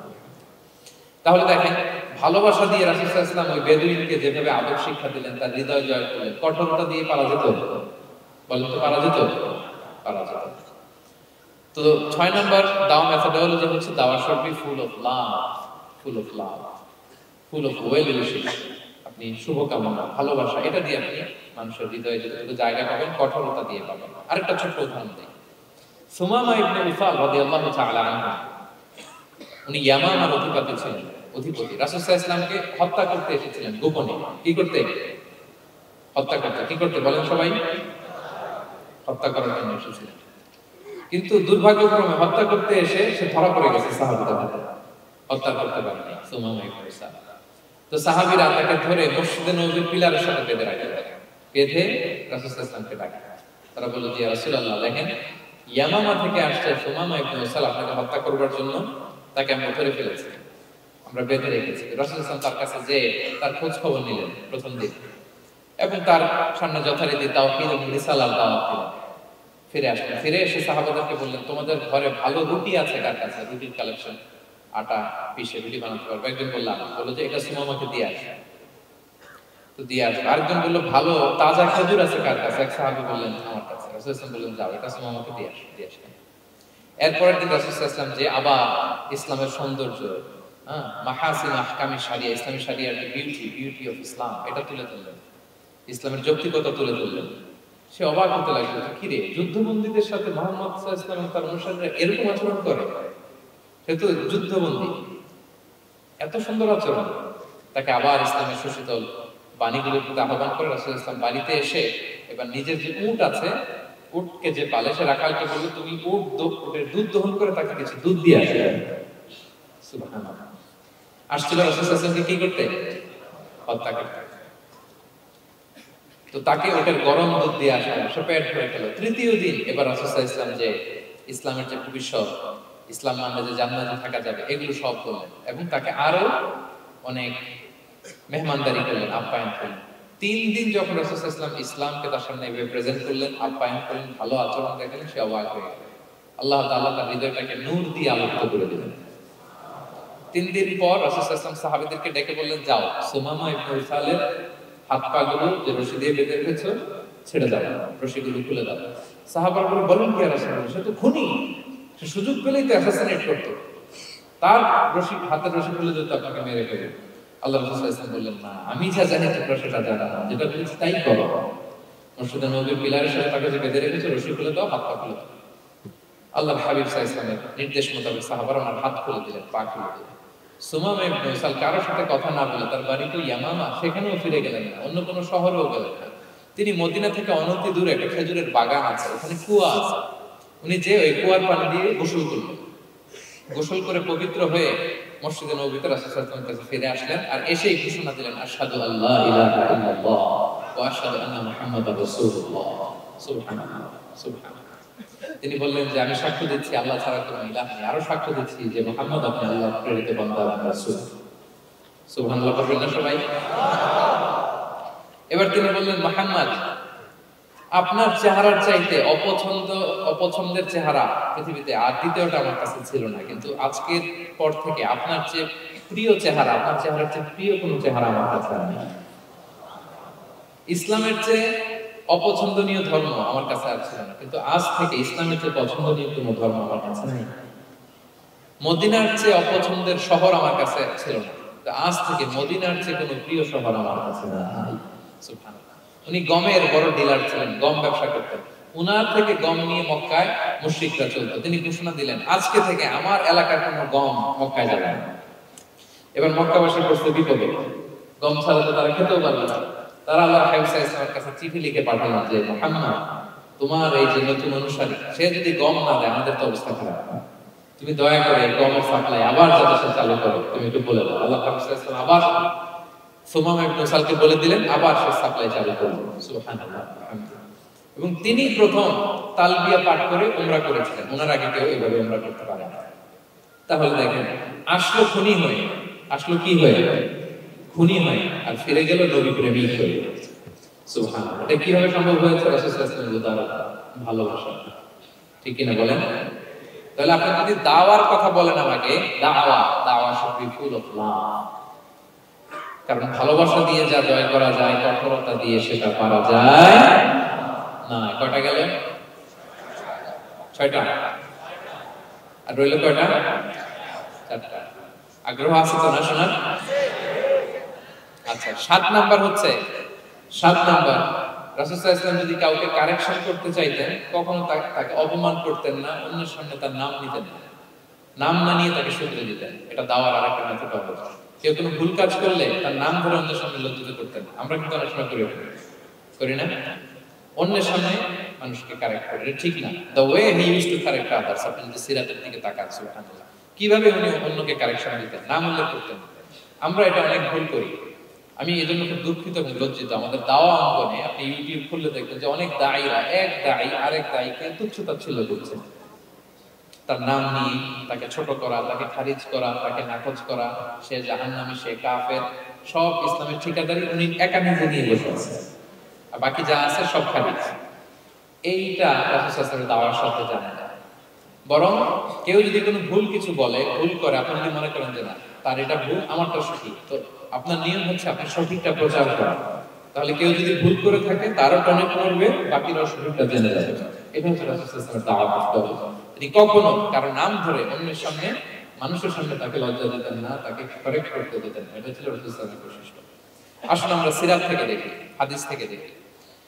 আল্লাহর হাবিব সাল্লাল্লাহু আলাইহি ওয়াসাল্লাম উনি রাতে দিনে কি কি আমল করতেন, গোপন আমল, এগুলো জানার জন্য 3 জন সাহাবী রাসূল সাল্লাল্লাহু আলাইহি ওয়াসাল্লামের স্ত্রীদের কাছে গেলেন। যে জিজ্ঞেস করলেন যে আপনারা আমাদেরকে বলুন যে রাসূল সাল্লাল্লাহু আলাইহি ওয়াসাল্লাম রাতে কি আমল করে, দুপুরে কি আমল করে, বিকেলে কি আমল করে। তো আমাদের আম্মা জানেরা, রাসূল সাল্লাল্লাহু আলাইহি ওয়াসাল্লামের প্রিয়তমা স্ত্রীরা বললেন যে উনি রাতে এরকম তাহাজ্জুদ, দুপুরবেলায় এরকম তেলাওয়াত, এই সময় নফল নামাজ, এই সময় এটা। আল্লাহর হাবিব সাল্লাল্লাহু আলাইহি ওয়াসাল্লামের পুরো আমলের ফিরিস্তি যখন শোনানো হলো, কাআন্নাহুম তাকাল্লুহা, তাদের কাছে এটা কম মনে হলো পরিমাণে, তারা ভাবছিল হয়তো আরো বেশি করে। তখন তাদের একজন বলল, আরে আইনা নাহনু মিন রাসূলিল্লাহ, কই রাসূল সাল্লাল্লাহু আলাইহি ওয়াসাল্লাম, কই আমরা। রাসূল সাল্লাল্লাহু আলাইহি ওয়াসাল্লামের ব্যাপারে আল্লাহ বলেছেন, কদ গুফিরা লাহু মা তাকাদ্দামা মিন যামবিহি ওয়া মা তাআখার, রাসূল সাল্লাল্লাহু আলাইহি ওয়াসাল্লামের আগের পরে সব গুনাহ মাফ। আজকে তো ওনার কোনো গুনাহই নাই, তারপরও একটা স্পেশাল স্ট্যাটাস হচ্ছে আপনার আগের পরের সব গুনাহ মাফ। তো তারা বলল, যেই মহান ব্যক্তির, যেই নবীর আগের পরের সব গুনাহ মাফ বলে ঘোষণা দেওয়া হয়েছে, তার সাথে তো আমাদের তুলনা করলে হবে না, আমাদের তো বেশি আমল করতে হবে। রাসূল সাল্লাল্লাহু আলাইহি ওয়াসাল্লাম হয়তো এই জন্য এই স্ট্যান্ডার্ড মেইনটেইন করে না, এরকম করলে তো আমরা মাফ পাবো না আল্লাহর কাছে। ভালো চিন্তা থেকে তারা ভাবছেন যে না, আমাদের আমল আসলে কম হয়ে যাচ্ছে, বাড়াইতে হবে। রাসূল সাল্লাল্লাহু আলাইহি ওয়াসাল্লামের কথা ভিন্ন, আমাদের বাড়াইতে হবে। তো কি করতে হবে? একজন বলল, আজকে থেকে আমি সারা রাত নফল নামাজ পড়ব, সারা রাত ঘুমাবো না। নিয়ত করে ফেলছে, আমি সারা রাত নফল নামাজ, এশার পর থেকে যে নফল শুরু হবে ফজর পর্যন্ত, গোপন নাই। আচ্ছা, গেল। আরেকজন বলল, আমি সারা বছর রোজা রাখবো, কালকে থেকে যে রোজা ধরবো আর ভাঙবো না সারা বছর। আরেকজন বলল, আমার কয়েকজন স্ত্রী আছে, আমি আর স্ত্রীদের কাছে যাবো না, আমি এখন থেকে সন্ন্যাসী, বৈরাগী জীবন যাপন করবো, আমি আর কোন নারীর কাছে যাচ্ছি না। এই ঘোষণা যখন তারা দিয়ে ফেলছে, এটা রাসূল সাল্লাল্লাহু আলাইহি ওয়াসাল্লামের কান পর্যন্ত যে পৌঁছলো। আল্লাহর হাবিব সাল্লাল্লাহু আলাইহি ওয়াসাল্লাম শুনে ফেললেন। শুনে রাসূল সাল্লাল্লাহু আলাইহি ওয়াসাল্লাম এটা অপছন্দ করলেন, কারণ এটা তো রাইট ট্র্যাক না, ওনারা ভুল করতেছে। তো একটা ভরা মজলিসে রাসূল সাল্লাল্লাহু আলাইহি ওয়াসাল্লাম বললেন, আনতুমুল্লাযীনা কুলতুম কাযা ওয়া কাযা, শুনলাম তোমাদের মধ্যে কে কে নাকি এমন এমন বলছো। সুবহানাল্লাহ। তিনি বলতে পারেন, এই আব্দুল্লাহ দাঁড়াও, এই আব্দুর রহমান স্ট্যান্ড আপ, এই দাঁড়াও, তুমি নাকি এটা বলছো, তুমি এটা বলে তোমার লজ্জা পেতেন না সবার সামনে? লজ্জা পেতেন। উনি এটা না করে কাজ হাসিল হয়ে যাচ্ছে, বললেন আনতুমুল্লাযীনা কুলতুম কাযা ওয়া কাযা। অনেক বর্ণনা এরকম পাওয়া যায়, মা বালু আকওয়ামিন ইয়াফআলুনা কাযা ওয়া কাযা, মা বালু আকওয়ামিন ইয়াকুলুনা কাযা ওয়া কাযা। তাদের কি হলো, তারা এমন এমন বলে, তাদের হলোটা কি, তারা এমন এমন বলে। এইভাবে তিনি শুধরে দিতেন। তো বললেন তোমাদের মধ্যে কেউ কেউ নাকি এটা বলে এটা বলে, এই ওই তিনজনের তো টনক মরে গেছে আর বাকিরা শুনতেছে। তখন রাসূল সাল্লাল্লাহু আলাইহি ওয়াসাল্লাম বললেন, না, এটা ঠিক নয়। আমি তোমাদের মধ্যে থেকে সবচেয়ে বেশি মুত্তাকি, সবচেয়ে বেশি বুজুর্গ। ওয়াল্লাহি ইন্নী লা আখশাকুম লিল্লাহি ওয়া আতকাকুম লাহু। আমি তোমাদের মধ্যে থেকে আল্লাহকে সবচেয়ে বেশি ভয় পাই। বলেন তো রাসূল সাল্লাল্লাহু আলাইহি ওয়াসাল্লামের চেয়ে বেশি আল্লাহকে ভয় পাওয়া কারো পক্ষে সম্ভব? আল্লাহর হাবিব সাল্লাল্লাহু আলাইহি ওয়াসাল্লামের চেয়ে বেশি মুত্তাকি হওয়া কারো পক্ষে সম্ভব? আমার নবীর চাইতে শ্রেষ্ঠ হওয়া সম্ভব? তার যে স্ট্যান্ডার্ড ইবাদতের, এটাকে ছাড়া যাওয়া সম্ভব? সম্ভব না। তো তিনি বললেন যে আমি রাত্রিবেলা ঘুমাই, আসার পরে আবার শেষ রাতে তাহাজ্জুদে দেব, ঘুমও আছে নামাজও আছে, ব্যালেন্স।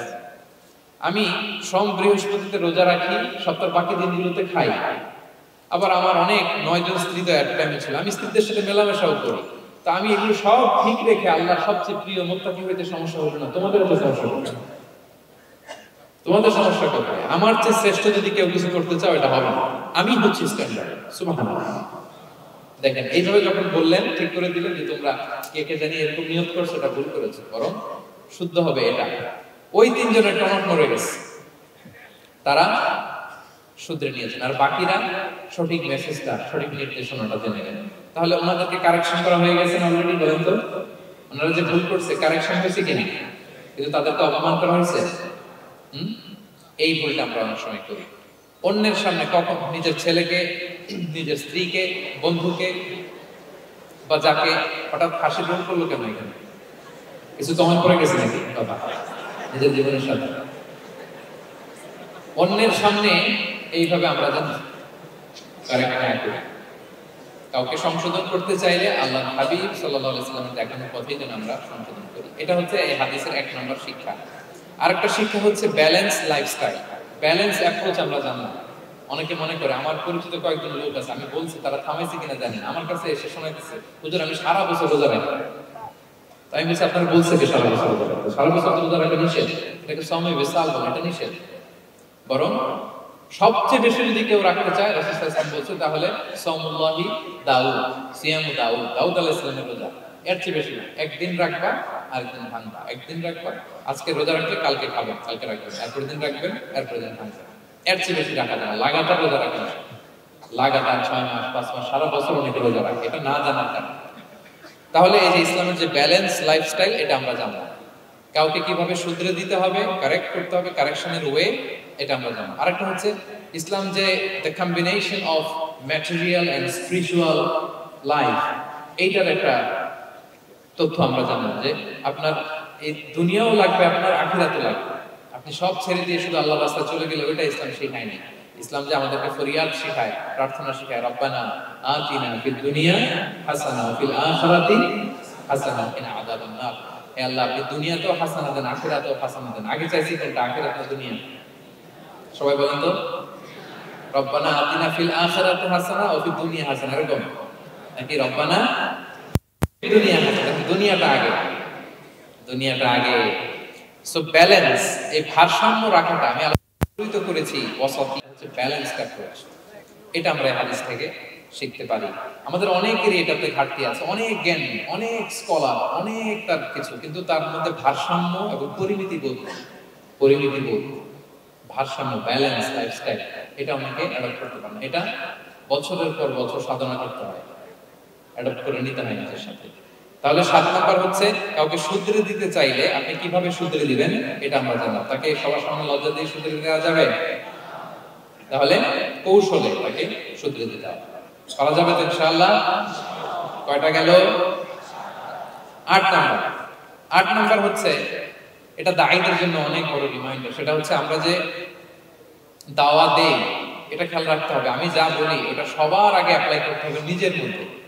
আমরা অনেক সময় এটা করে ফেলি যে ভালো একটা হাদিস শুনলে, কোরআনের আয়াত শুনলে, একটা কিছু শুনলে মনে করি যে এগুলো এই সবার, মানে এটা বাদ, এখান থেকে শুরু, লাইনটা এখান থেকে শুরু, এইখান থেকে যারা আছে এই সবাই এগুলো পালন করবো, আমি এটার বাইরে। দেখবি যার সাথেই কথা বলেন তার কোনো সমস্যা, তার দোষ, তার কিভাবে সেলফ ডেভেলপমেন্ট, আত্মোন্নয়ন, আত্মশুদ্ধি, শুদ্ধাচার, এগুলো নিয়ে কথা নেই। খালি বলি যে কি সমস্যা রে ভাই সমাজে, জানেন শেষ হয়ে গেল দেশটা।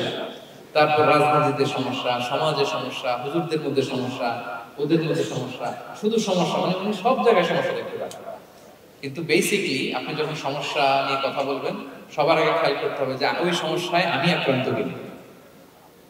আমরা কেন যেন অন্যকে কাট করায় দাঁড় করাতে বেশি পছন্দ করি, কিন্তু নিয়ম হচ্ছে নিজেকে বারবার কাট করায় দাঁড় করায়, যে আমি ঠিক করতেছি কিনা, আসলে আমার মধ্যে শুদ্ধাচার আছে কিনা, আমার লেনদেন ঠিক আছে কিনা, আমি আমার মধ্যে সততা আছে কিনা, do I live a decent life, আমি যা বলি আমি তা করি কিনা। এটা অনেক সময় আমরা ভুলে যাই। আমরা যা বলি সেটা যেন আগে আমরা নিজে আমল করতে পারি। আল্লাহ তৌফিক দান করুন। আল্লাহ তাআলা বলছেন, ইয়া আইয়ুহাল্লাযীনা আমানু লিমা তাকুলুনা মা লা তাফআলুন, কেন তুমি সেটা বলো যেটা তুমি করো না, কেন সেটা বলো। সো আমরা যদি দাওয়া কাজ করতে চাই, আমি যে দাওয়াটা দিব বা নসিহত দিব বা বার্তাটা রাখবো, সবার আগে যেন এটা নিজের দিকে, ওই তীর যেন নিজের দিকে থাকে, যে না এটা আগে তোমার জন্য, আগে তুমি পালন করো, পাশাপাশি এটা সবার, এটা যেন আমরা করি। আল্লাহর হাবিব সাল্লাল্লাহু আলাইহি ওয়াসাল্লামের জীবনে যদি আমরা দেখি, তাহলে দেখবো উনি যা বলতেন এটা নিজে আগে বেশি করতেন। আল্লাহু আকবার। উনি ইবাদতের কথা বলতেন, আল্লাহর সামনে নিজেকে সঁপে দেওয়ার কথা বলতেন। আর নিজেকে কিভাবে সঁপে দিতেন দেখেন, তিনি যখন দোয়া করতেন, নিজেকে ছোট করতে করতে তিনি আল্লাহ বলতেন, আল্লাহুম্মা ইন্নী আবদুক ওয়া ইবনু আবদিক ওয়া ইবনু আমাতিক নাসিয়াতি বিয়াদিক, হে আল্লাহ আমি আপনার দাস, আল্লাহ আমি দাসের ঘরের দাস, দাসীর ঘরের দাস। মানে আমার পিতা আব্দুল্লাহ আপনার দাস, আমার মা আমিনা আপনার দাসী, সো আমরা সবাই আপনার গোলামের ঘরের গোলাম। এর চেয়ে তুচ্ছ, ছোট, নগণ্য করে কি আর আল্লাহর সামনে নিজেকে পেশ করা যায় বলেন? এরপর তিনি বলতেন, নাসিয়াতি বিয়াদিক, আল্লাহ আমার মাথার চুলের ঝুঁটি আপনার হাতের মুঠোয়। মাথার চুলের ঝুঁটি হাতের মুঠোয় মানে কি, আপনি ডানে টান দিলে আমি ডানে যেতে পারবো, আপনি বাঁয়ে টান দিলে মানে আমার আর কিছু না, আল্লাহ সব সঁপে দিলেন আপনার কাছে। কিভাবে নিজেকে তিনি সঁপে দিতেন? তাহাজ্জুদের সালাতে যখন রাতে দাঁড়াতেন, আমাদের আয়েশা রাদিয়াল্লাহু তাআলা আনহা বলেন, দাঁড়িয়ে থাকতে থাকতে পা দুইটা ফুলে যেত এরকম, হাত্তা তাতাফাত্তারা কাদামা, খুব কষ্ট হতো আল্লাহ রাসূল সাল্লাল্লাহু আলাইহি ওয়াসাল্লাম। আমাদের আয়েশা বলতেন, ইয়া রাসূলুল্লাহ ক্বাদ গুফিরা লাকা মা তাকাদ্দামা মিন যামবিকা ওয়া মা তাআখার, আল্লাহ তো বলেছেন আপনার সব গুনাহ মাফ, গুনাহই তো নাই, তাও ঘোষণা সব গুনাহ মাফ, এত কষ্ট নিজের দেহের উপর নিজে কেন দেয়? আল্লাহ সাল্লাল্লাহু আলাইহি ওয়াসাল্লাম বলতেন, আফালা উহিব্বু আন আকুনা আবদান শাকুরা, হে আয়েশা এটা ঠিক আল্লাহ আমাকে মর্যাদা দিয়েছেন, কিন্তু আমি কি শুকরগুজার বান্দা হতে চাই না? আল্লাহর নেয়ামতে যে আমি ভেসে বেড়াই, আল্লাহর নেয়ামতে যে আমি বেঁচে আছি, আল্লাহর অনুগ্রহের কারণে যে আমার এত সম্মান, সে আল্লাহর প্রতি আমি কি নিজেকে পেশ করবো না? তাহলে অভিজ্ঞ না কোনো আবদান, আমি কি শুকরগুজার হব না? আমার রোলটা তো আমাকে প্লে করতে হবে, আমাকে তো উজাড় করে আমার রবের সামনে আমাকে উপস্থাপন করতে হবে। দেখেন, শুধু বলতেন না, করে দেখাতেন। রাতের সালাতে যখন কিয়ামুল লাইল করতেন, কাঁদতে কাঁদতে দাড়ি ভিজে যেত, কাঁদতে কাঁদতে হাত্তা বাল্লাল আরদা হাত্তা বাল্লা লিহিয়াতাহু হাত্তা বাল্লা হাজরাহু, কাঁদতে কাঁদতে জুব্বা ভিজে যেত। সিজদায় পড়ে যখন থাকতেন, কাঁদতে কাঁদতে জমিন ভিজিয়ে ফেলতেন আল্লাহ হাবিব সাল্লাল্লাহু আলাইহি ওয়াসাল্লাম। এভাবে নিজেকে আল্লাহ তাআলার সামনে পেশ করতেন। সো আমরা যারা দাওয়া অঙ্গনে কাজ করি, এটা খুব পিচ্ছিল পথ, এটা খুবই পিচ্ছিল। আমাদের খেয়াল রাখতে হবে যে আমি যা বলি এটা আমি করি কিনা। এটা দায়ীদের জন্য চ্যালেঞ্জিং। সে নিজে একটা ডিসেন্ট লাইফ লিড করা, তার নিজের মধ্যে সততা থাকা, নৈতিকতা থাকা, মোরালিটি, এথিক্স, ভ্যালিউজ নিয়ে যে আমরা বলি, ওই ভ্যালিউজের প্র্যাকটিস যেন আমাদের মধ্যে থাকে। আল্লাহ তাআলা আমাদেরকে তৌফিক দান করুন, আমরা পড়ি আমিন। 9 নম্বরে হচ্ছে কনসিডারেট হওয়া। রাসূল সাল্লাল্লাহু আলাইহি ওয়াসাল্লাম খুবই কনসিডারেট ছিলেন, এটা খুব গুরুত্বপূর্ণ, খেয়াল করে শুনুন। কনসিডারেট মানে খুব উচ্চ বিবেকবোধ সম্পন্ন ব্যক্তিত্ব, খুব বিবেকবোধ সম্পন্ন। আমাদের অনেকের মধ্যে এটা, আমাদের অনেকের সেন্স কাজ করে। আল্লাহ তাআলা সাল্লাল্লাহু আলাইহি ওয়াসাল্লাম he was a man of 6 senses, 6টা সেন্স ওনার কাজ করতো। সুবহানাল্লাহ, কথা বলতেছেন, ওদিকে কি হচ্ছে, ওদিকে সব একসাথে একটা গ্ল্যান্সে তিনি মেইনটেইন করতেন। সুবহানাল্লাহ। এই উচ্চ বিবেকবোধ সম্পন্ন হইতে হবে দাঁড়িয়ে। রাসূল সাল্লাল্লাহু আলাইহি ওয়াসাল্লাম নামাজ পড়াচ্ছেন, পিছনে বাচ্চার কান্নার আওয়াজ, নামাজ ছোট করে দিয়েছেন, একেবারে ছোট, শর্ট করে সিজদা, রুকু, যতটুকু না হলেই ততটুকু করে নামাজ। জিজ্ঞেস করা হলো কেন? বললেন যে আমি দেখলাম একটা ছোট বাচ্চা কাঁদছে, এই বাচ্চার মায়ের বলে খুব কষ্ট হয়ে যাচ্ছে, বাচ্চাটাকে সামলাতে মহিলাদের প্রেয়ার হলে মাটার মধ্যে খুব কষ্ট হচ্ছে, এজন্য আমি নামাজটা একটু শর্ট করে দিয়েছি। সুবহানাল্লাহ। আমরা নামাজে দাঁড়ালে দিন দুনিয়ার হুঁশ নেই, কি হচ্ছে না হচ্ছে না, আপনার সব খেয়াল রাখতে হবে। কি হচ্ছে, you are a leader, you are a দাঈ, আপনাকে এটা খেয়াল রাখতে হবে। রাসূল সাল্লাল্লাহু আলাইহি ওয়াসাল্লাম এরকম উচ্চ বিবেকবোধ সম্পন্ন লোক ছিলেন। মুআয ইবনে জাবালকে এক জায়গায় মদিনার পাশেই ইমাম করে পাঠালেন, ইমাম। তো ওই এলাকার মুসল্লিরা ছিলেন শ্রমজীবী। কি জীবী? শ্রমজীবী। ওনারা উট দিয়ে পানি নিয়ে খেজুর গাছে পানি সেচ দিত তারা, খুব কষ্ট করে সারাদিন। তো উনি মাগরিবের নামাজে একদিন নামাজ শুরু করেন, আল্লাহু আকবার বলে সূরা ফাতিহার পরে উনি সূরা বাকারা শুরু করলেন। কোন সূরা? কোরআনের সবচেয়ে ছোট সূরা নাকি? হ্যাঁ, আয়াত কত? সবচেয়ে বড় সূরা। তো উনি হয়তো একটা খুব মানে চিল মুডে আছেন, একটা খুব ভালো মুডে আছেন, ইবাদতের একটা মুডে আছেন, ওনার আবেগ থেকে উনি হয়তো সূরা বাকারা শুরু করে দিয়েছেন, তেলাওয়াত করে করে মজা পাচ্ছেন করতেছেন। কিন্তু পিছনে মুসল্লিরা হচ্ছে শ্রমজীবী, সারাদিন খেতে খামারে খেজুর বাগানে কাজ করে ওনারা নামাজ পড়তেছেন। এক তো নামাজ ছেড়ে দিয়েছেন, ছেড়ে দিয়ে নিজেরা নামাজ পড়ে আল্লাহ খাইছেন কাছে যে বিচার দিলেন, ইয়া রাসূলুল্লাহ দেখেন এমন একজনকে ইমাম হিসেবে পাঠালেন, উনি মাগরিবের নামাজ শুরু করছে সূরা বাকারা দিয়ে। আমরা হচ্ছে শ্রমজীবী মানুষ, আমরা কি পারি এত সময় দাঁড়িয়ে থাকতে? রাসূলুল্লাহ খুব রেগে গেলেন, খুব। মুআয ইবনে জাবাল রাদিয়াল্লাহু তাআলাকে ডেকে পাঠালেন, ডেকে কি শব্দ ইউজ করছে জানেন? উনি বললেন আফাত্তান আনতা ইয়া মুআয, ফাত্তান মানে ফিতনাবাজ। হে মুআয, তুমি কি সমাজে ফিতনা ছড়াচ্ছ? তোমাকে পাঠালাম সেখানকার ইউনিটি ধরে রাখতে, ইমাম হয়ে নামাজ পড়াবা, তালিম দিবা। আফাত্তান আনতা ইয়া মুআয, তুমি ফিতনা ছড়াচ্ছ? তুমি কেন সাব্বিহ ইসমা রাব্বিকাল আলা তোমার মুখস্থ নেই? ওয়াশ-শামসি ওয়া দুহাহা মুখস্থ নেই? হাদিসে দুটো সূরার কথা, যে এই সাইজের সূরাগুলো পড়ো, এগুলো দিয়ে নামাজ পড়ো, যাতে ওদের কষ্ট না হয়। ওরা তো শ্রমজীবী সাহাবা, ওদের দিকে তোমার খেয়াল রাখতে হবে, কনসিডারেট হতে হবে। সুবহানাল্লাহ। দেখেন ইমামকে এনে শাসন করলেন, বুঝিয়ে বললেন যে না, তোমাকে ছোট ছোট সূরা নামাজ পড়াতে হবে যাতে করে কষ্ট না হয়। এবং রাসূল সাল্লাল্লাহু আলাইহি ওয়াসাল্লাম কাউকে কোনো দায়িত্ব দিয়ে কাজে পাঠালে ওনার বিখ্যাত একটা বাণী তিনি বলে দিতেন। আমার ভেরিফাইড যে ফেসবুক পেজের কভার ফটোতে দেখবেন এই হাদিসটা দেয়া, সেটা হচ্ছে তিনি কাউকে কোনো দায়িত্ব দিয়ে পাঠালে তিনি বলতেন বাশশিরু ওয়ালা তুনাফফিরু, ইয়াসসিরু ওয়ালা তুআসসিরু। মানে তোমরা মানুষকে সুসংবাদ দিও, মানুষকে দিন থেকে ভাগিও না, দিনকে সহজ করে উপস্থাপন করো, দিনকে জটিল করে মানুষের সামনে উপস্থাপন করো। আমরা এটা ভুল করি, এত কঠিন ভাবে উপস্থাপন করি, ভাবে যে কঠিন করে উপস্থাপন করতে পারলেই যদি ওনার ক্রেডিট। এরকম একটা মানসিকতা অনেকের আছে। কোন মুফতি যদি এমন কোন ফতোয়া দেয় যেটা সমাজের অধিকাংশ মুসলিম চেষ্টা করেও মানতে পারতেছে না, কঠিন হয়ে যাচ্ছে, তার মানে something is missing in the ফতোয়া, something is missing in the legal opinion, and the মুফতি should revise the issue again and again. তাকে আরো মুফতিদের সাথে রিভাইজ করতে হবে, আরো কিভাবে জীবন ঘনিষ্ঠ করে মাসালাটা দেওয়া যায় তাকে ভাবতে হবে।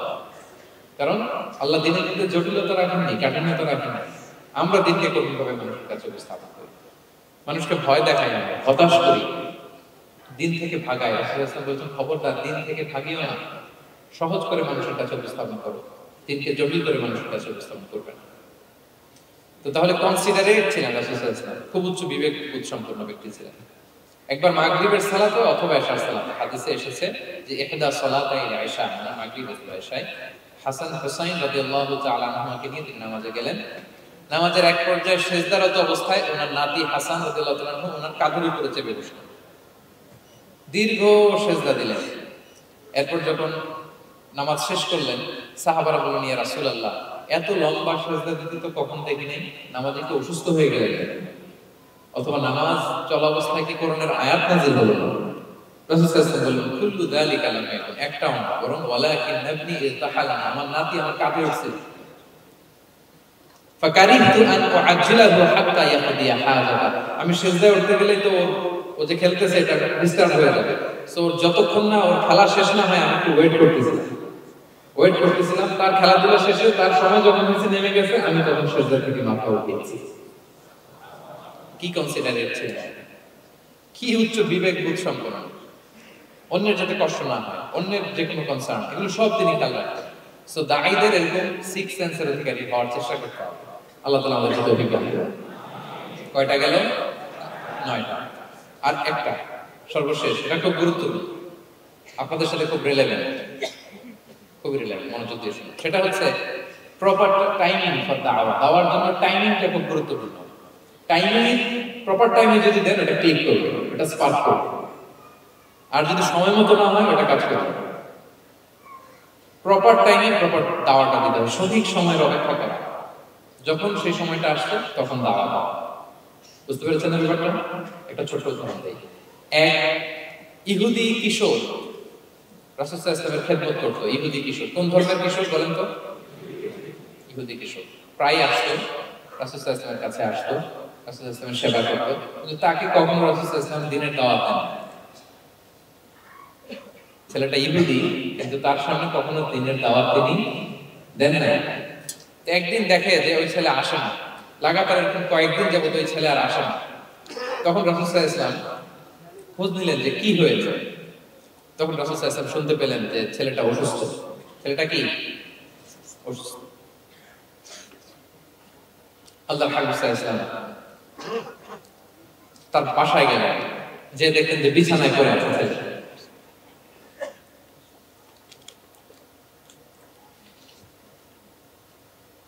আল্লাহর হাবিব সাল্লাল্লাহু আলাইহি ওয়াসাল্লাম গেলেন, যে দেখলেন যে ইহুদি ছেলেটা বিছানায় পড়ে কাতরাচ্ছে, পাশে ছেলেটার বাবা। রাসূল সাল্লাল্লাহু আলাইহি ওয়াসাল্লাম তার মাথায় হাত বুলিয়ে দিলেন, তার খোঁজ খবর নিলেন। এবার রাসূল সাল্লাল্লাহু আলাইহি ওয়াসাল্লাম বললেন আসলিম, মানে ইসলাম ধর্ম গ্রহণ করো। ফানাযারা ইলা ওয়াজহি আবি, ইহুদি ছেলেটা তার বাবার চেহারার দিকে তাকালেন, দেখে আব্বা কি বলে। বাবা যেহেতু দাঁড়ায় আছে, ফানাযারা ইলা ওয়াজহি আবি, বাবার চেহারার দিকে মুমূর্ষু ছেলেটা বাবার চেহারার দিকে তাকালো। তো বাবা বলল আতি আবুল কাসিম, মানে আবুল কাসিম যা বলে তাই শুনি। রাসূল সাল্লাল্লাহু আলাইহি ওয়াসাল্লামের বড় ছেলের নাম ছিল কাসিম, বলে ওনাকে আবুল কাসিম বলে মদিনাতে ডাকা হতো। আমাদেরও তো বড় ছেলে বা বড় মেয়ের নাম ধরে ডাকে না। ধরুন যে আপনার বড় ছেলের নাম আব্দুল্লাহ, তারপরে বলে আব্দুল্লাহর বাবা। রাসূল সাল্লাল্লাহু আলাইহি ওয়াসাল্লামকে মদিনায় বলা হতো কাসিমের বাবা। তো ছেলেটা যখন বাবার চেহারার দিকে তাকালো, বাবা বলল আতি আবুল কাসিম, তুমি আবুল কাসিমের অনুসরণ করো, যা বলে তাই শোনো। ছেলেটা তখন পড়তে আরম্ভ করলো আশহাদু আল্লা ইলাহা ইল্লাল্লাহ ওয়া আশহাদু আন্না মুহাম্মাদুর রাসূলুল্লাহ, মানে মুসলিম হয়ে গেল। রাসূল সাল্লাল্লাহু আলাইহি ওয়াসাল্লাম ইহুদিদের ঘর থেকে বের হয়ে আসলেন আর বললেন আলহামদুলিল্লাহিল্লাযী আনকাযাহু মিনান নার, বুখারীর বর্ণনা।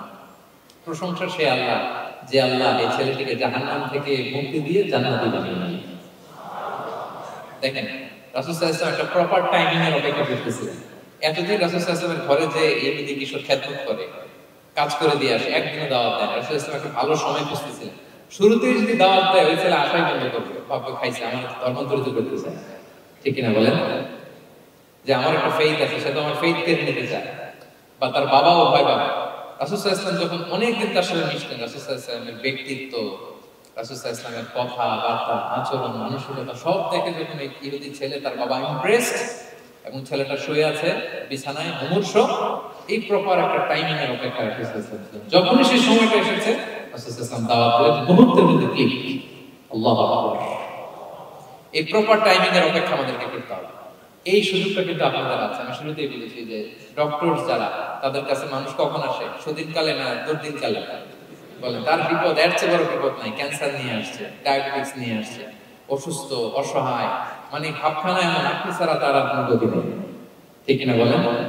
এই প্রপার টাইমে যখন আপনি মনে করবেন যে now it's my time to give দাওয়াত, জাস্ট ডু ইট। যখন মনে করবেন যে না এখন একটা সুন্দর সময়, এখন বললে এটা কাজে দিবে, ওই সময়টাকে আপনি কাজে লাগাবেন। তাহলে দাওয়া মেথোডোলজির সর্বশেষ পয়েন্ট হচ্ছে প্রপার টাইমিং ফর দাওয়া। যখন দাওয়া দিলে কাজে লাগবে, ঠিক তখন দিতে হবে। কি পারা যাবে তো ইনশাআল্লাহ?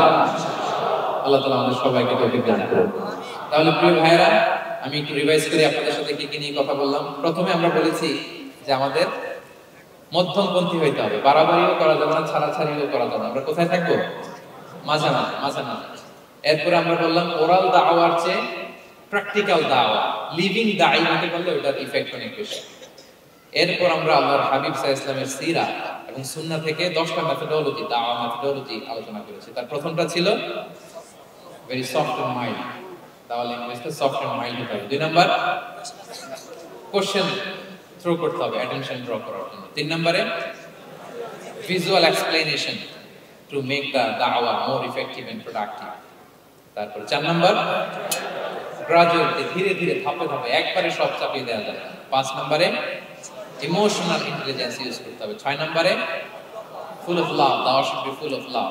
7 নম্বরে কাউকে শুধরে দিতে চাইলে লজ্জা দিয়ে অন্যের সামনে শুধরে দিতে দেওয়া যাবে না, রাসূল সাল্লাল্লাহু আলাইহি ওয়াসাল্লাম যেভাবে শিখিয়েছেন ওইভাবে কারেক্ট করতে হবে। 8 নম্বরে দাওয়া should be applied in yourself, আগে নিজের মধ্যে। 9 নম্বরে কনসিডারেট হতে হবে, উচ্চ বিবেকবোধ সম্পন্ন। 10 নম্বরে প্রপার টাইমিং, ঝোঁকবো যে করব, বাংলা একটা কথা বলে না, কি বলে? ঝোঁকবো যে, তার মানে সময় মতো, সময়ের এক ফোর, অসময়ের সময় মতো যখন আপনি মনে করবেন it's high time to give দাওয়া, ডু ইট, এটা করেন। এইভাবে আমরা রাসূল সাল্লাল্লাহু আলাইহি সাল্লামের দাওয়া মেথোডোলজি ফলো করে যদি আমরা দাওয়া কাজ করি, দাওয়াটা প্রোডাক্টিভ হবে এবং খুব ইফেক্টিভ হবে। আশা করি আল্লাহর হাবিব সাল্লাল্লাহু আলাইহি সাল্লামের এই যে দাওয়া মেথোডোলজি এবং এটা কিভাবে আমাদের সাথে রিলেভেন্ট হতে পারে, কিভাবে এটাকে আমরা ইফেক্টিভ করতে পারি আর প্রোডাক্টিভ করতে পারি, এই ব্যাপারে আপনারা একটা মোটামুটি ধারণা পেয়েছেন। কি বলেন, ধারণা পেয়েছেন তো? এগুলো অ্যাপ্লাই করবেন তো সময় মতো ইনশাআল্লাহ। আল্লাহ তাআলা আমাদের সবাইকে কথাগুলো বুঝার ও আমল করার তৌফিক দান করুন। আমি আবারও মেডিকেল দাওয়া সোসাইটিকে ধন্যবাদ জানাই। ইনশাআল্লাহ পরবর্তীতে আরো যদি এরকম কোনো প্রোগ্রাম হয়, সুযোগ হলে আমরা আবারও অ্যাটেন্ড করবো, আবারও কথা বলবো, আবারও আমরা দাওয়ার বিভিন্ন খুঁটিনাটি বিষয় নিয়ে হাতে কলমে দেখার এবং শেখার চেষ্টা করবো। সম্মানিত সুধী, এখানে আমি শুনেছি আমাদের সত্যায়নের একটা স্টল এসেছে, যেখান থেকে আমার রিসেন্টলি এবছরের একটা বই এসেছে, এক নজরে কোরআন। কোরআনের 114 সূরার সার নির্দেশ আমরা তুলে ধরার চেষ্টা করেছি। বইটা এখান থেকে কিনা যাবে না, ওনারা জাস্ট দেখানোর জন্য 10টা কপি এনেছে।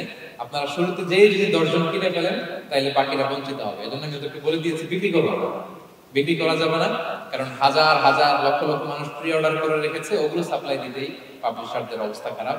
আমি চাইবো যে আপনারা বইটা একটু ধরে নেড়ে চেড়ে দেখে যাবেন যে আমরা কি করেছি আপনাদের জন্য। কোরআনের 114টা সূরার সারমর্ম জিনিসটা আমরা খুব সহজে নিয়ে আসার চেষ্টা করেছি। আশা করি পরবর্তীতে যদি কালেক্ট করেন আপনারা উপকৃত হবেন ইনশাআল্লাহ। যতগুলো কথা বললাম সবগুলো কথা আল্লাহ তাআলা প্রথমে আমাকে আমল করার তৌফিক দান করুন এবং আপনাদের সবাইকে আমল করার তৌফিক দান করুন। আল্লাহ তাআলা আপনাদের সবাইকে ভালো রাখুন, সুস্থ রাখুন, ঈমানের সাথে রাখুন। আমি আপনাদের জন্য প্রাণ ভরে দোয়া করছি এবং সবার কাছে দোয়া চেয়ে শেষ করছি। হাযা মা ইনদি ওয়াল ইলমু ইনদাল্লাহি আলাইহি তাওয়াক্কালতু ওয়া ইলাইহি উনী। ওয়াসসালামু আলাইকুম ওয়া রাহমাতুল্লাহি ওয়া বারাকাতুহু।